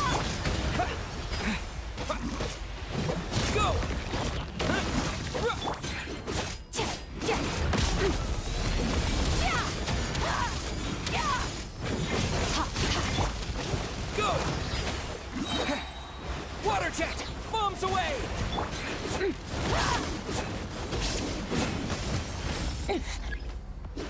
Fearless. Paradigm shift. Water jet! Yeah. Water jet! Haven't forgotten your training, I hope.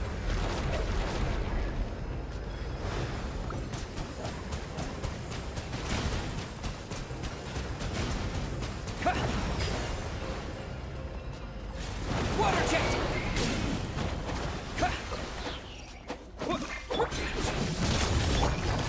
Go! Yeah! Surge! Mine to wield. Star shall be his crown.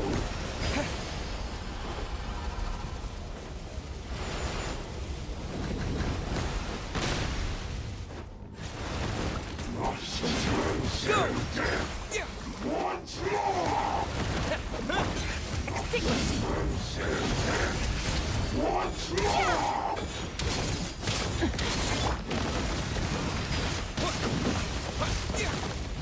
Water jet!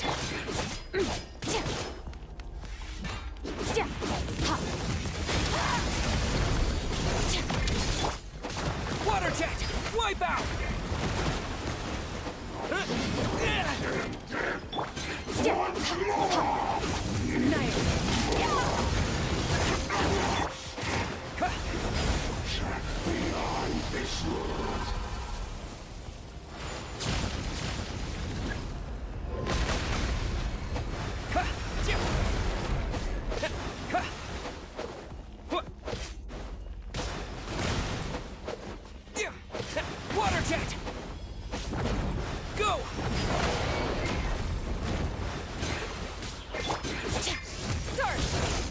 Mine to wield.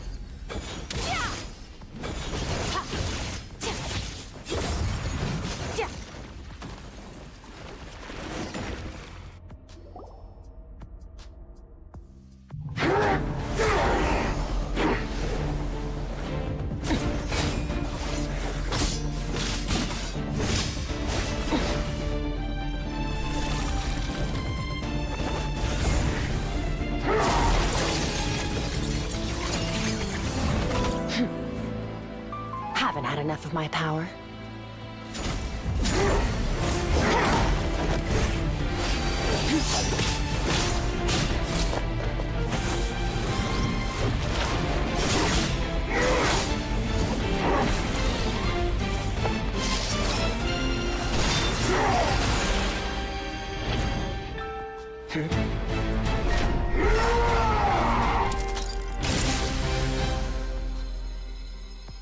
Well then, let's see how much more of this power you can handle.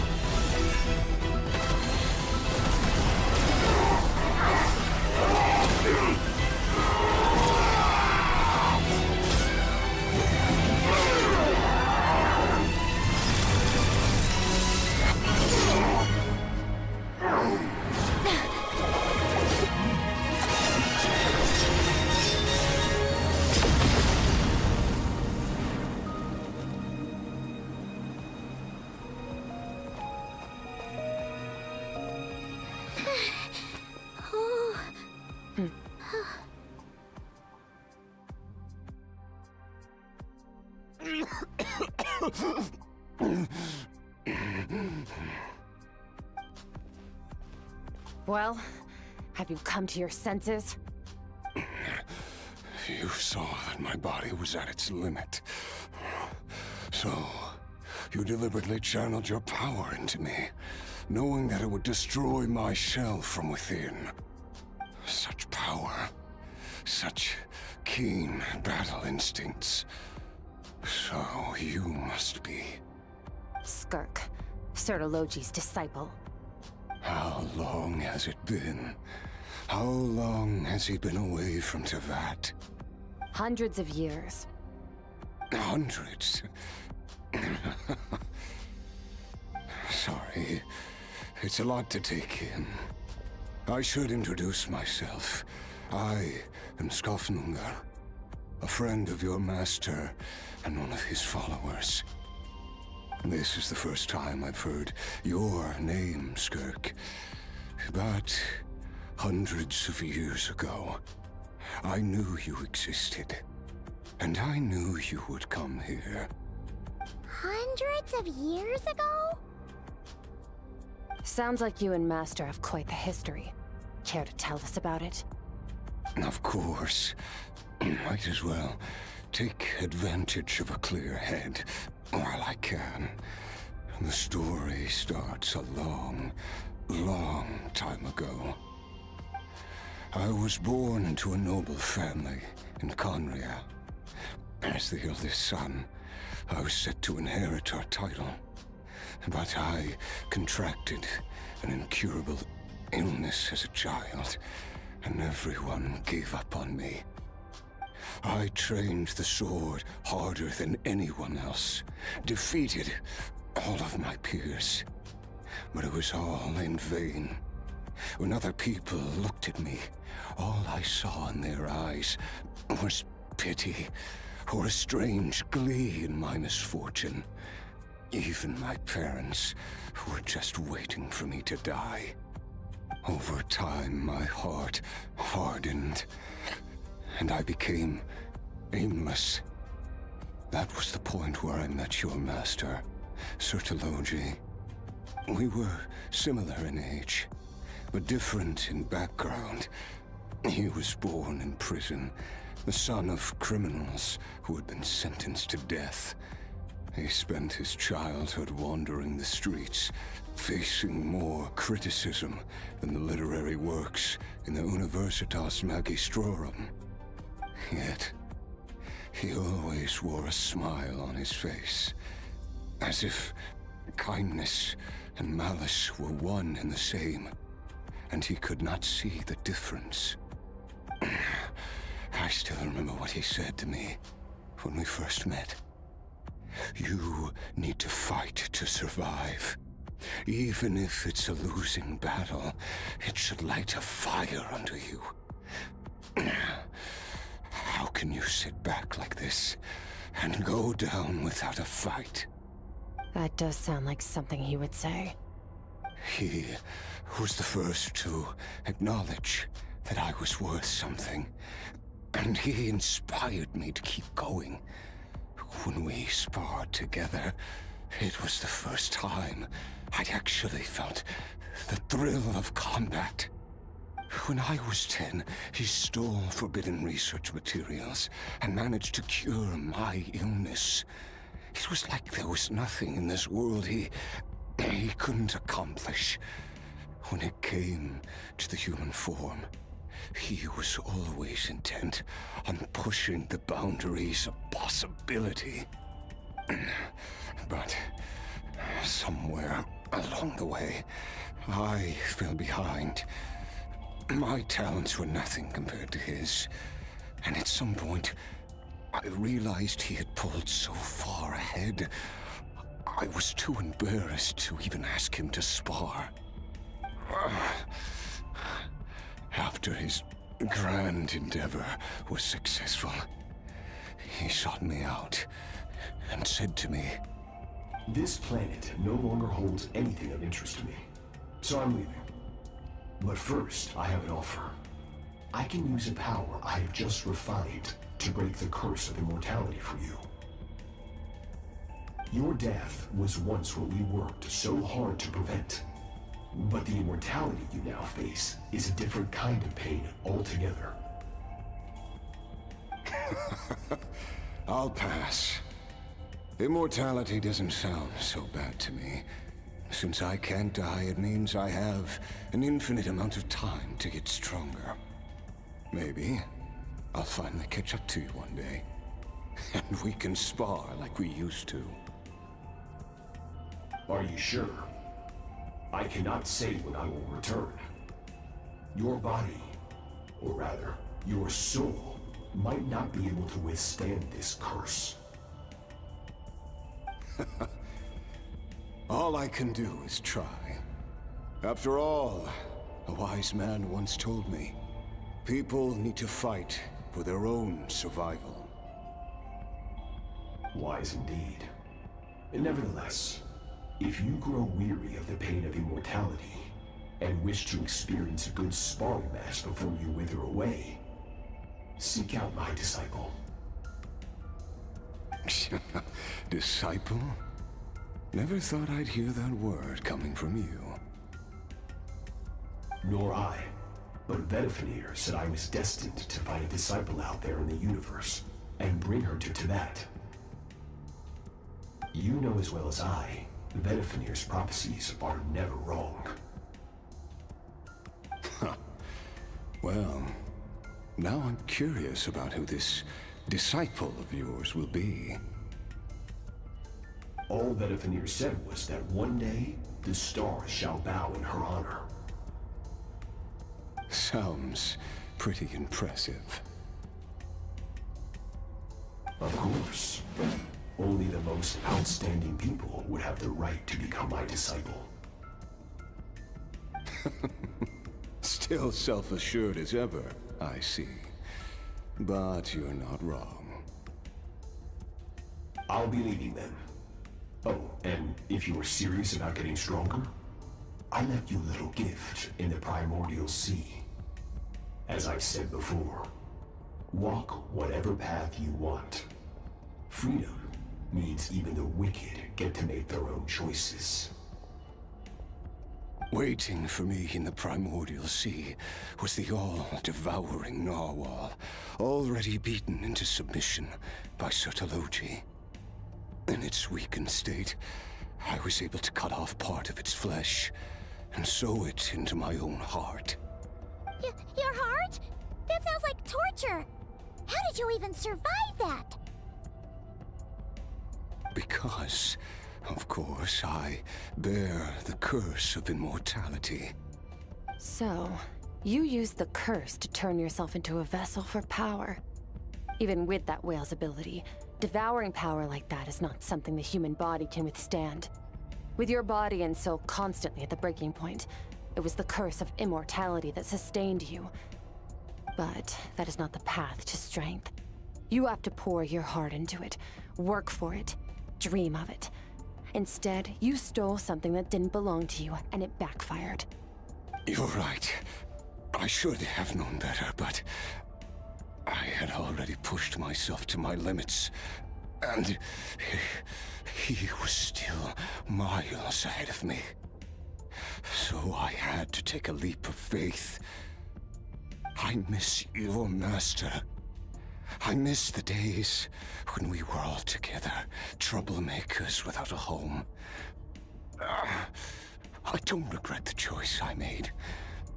But if you'll allow it, I do want to apologize. To both of you. After the beating we just gave you, I think we can call it even.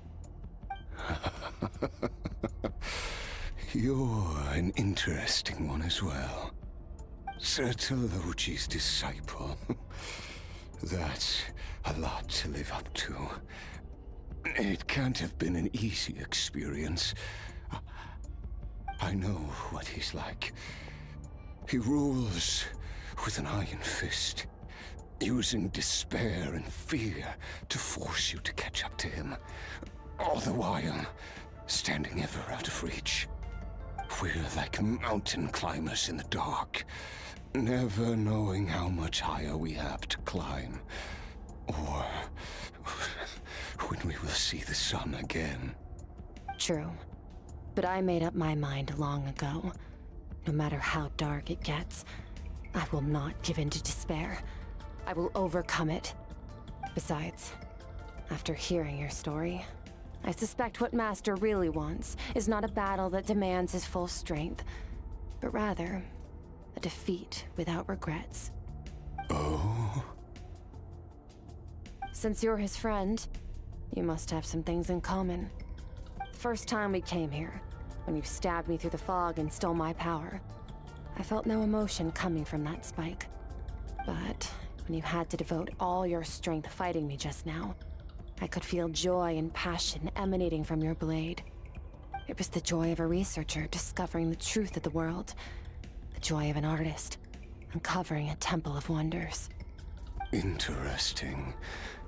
I'm certain I didn't express those emotions outright, yet you were able to read them from my blade, like a glimpse into my inner world. You're right. That battle brought me an unbridled sense of joy, and my defeat brings me no regret whatsoever. Exactly. I think Master also craves a battle like that. One where his opponent forces him to use all his strength, unlock the extent of his potential, and transcend his own limits. A battle to end all battles. After which, all can come to an end, including, perhaps, his life. For that very reason, good and evil are meaningless to him. He has one purpose, one goal: to complete himself. It's one of the secrets to his strength. Perhaps you're right. Perhaps that is his call. What a battle that would be. Oh, to witness such a...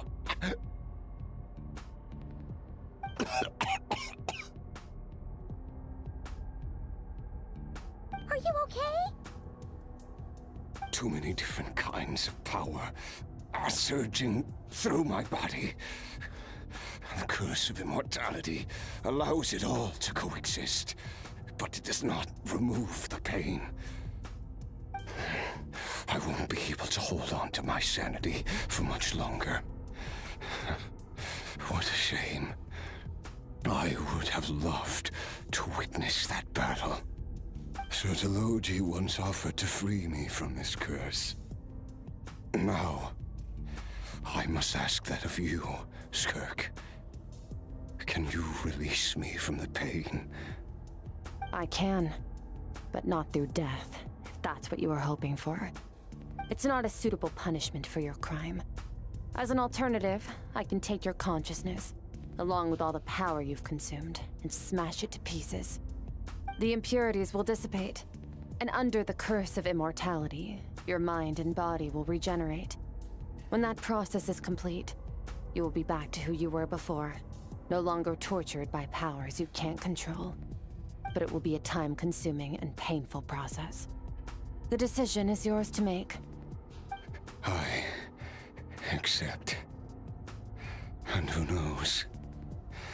Perhaps I'll wake up in time to witness your great battle with Sertologi. I have faith that you'll be able to stand against him one day. Though I know it'll be a long and arduous road. If we are climbers in the dark, it appears the dawn has finally broken for me. But your ascent continues. At least, it looks like you are not alone on your journey. I will reach the top of this mountain, no matter what it takes. And you, Skofnunger, will be my witness at the end of all things. Whew, that's finally over. Let's get out of here. Huh. At least we don't have to make a mad dash for the exit like last time.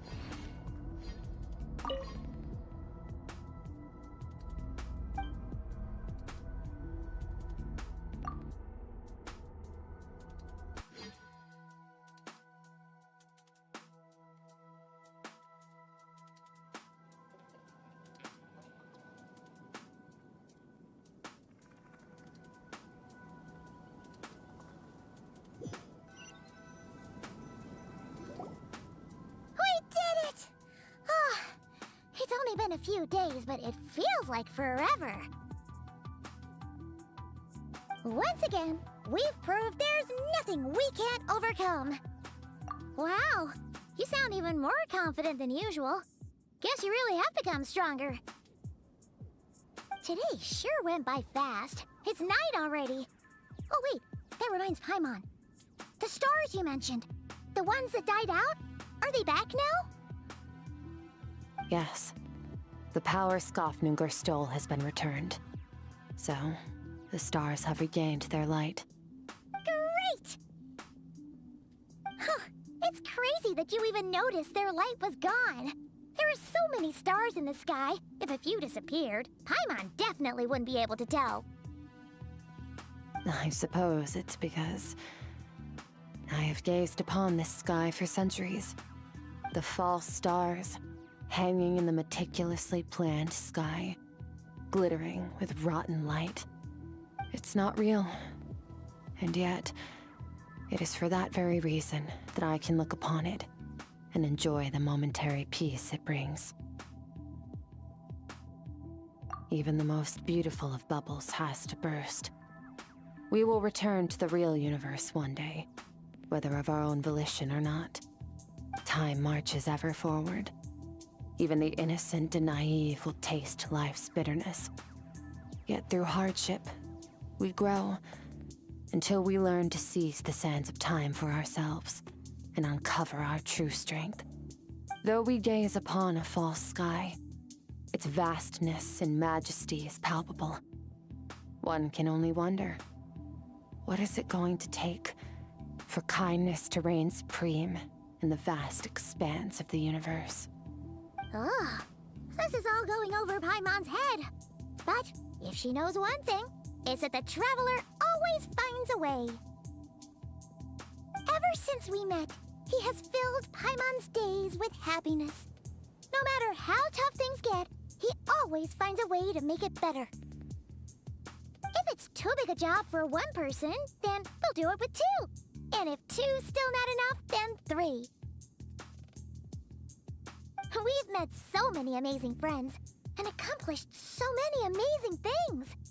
As long as we don't give up, we can make any wish come true. I suppose when it comes to you, anything is possible. Well, I should be going. Now that my power is no longer isolated from my emotions, I need more practice to get used to it. I suppose fate will decide. Maybe we'll bump into each other on the street. Or maybe we'll reunite on a different planet entirely. Regardless, reunions and partings are but passing moments. More than anything, I hope that, at the end of this journey, wherever it takes us, we stand in a world reborn. One without war, pain, or forced partings. One where new life can bloom, even where there was once nothing but scorched earth. For this, we must all work to become stronger. If that's what you want to call me, I won't object. Goodbye. Bye!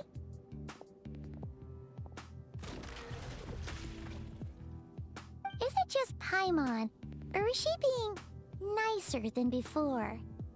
We definitely count as friends after all that, don't you think? Hey, what do you think about camping here tonight? There's nothing quite like sleeping under the stars. Come tomorrow, we can continue our journey. Oh, and since Paimon treated you to that super nice meal at Wanmin Restaurant, it's about time you returned the favor.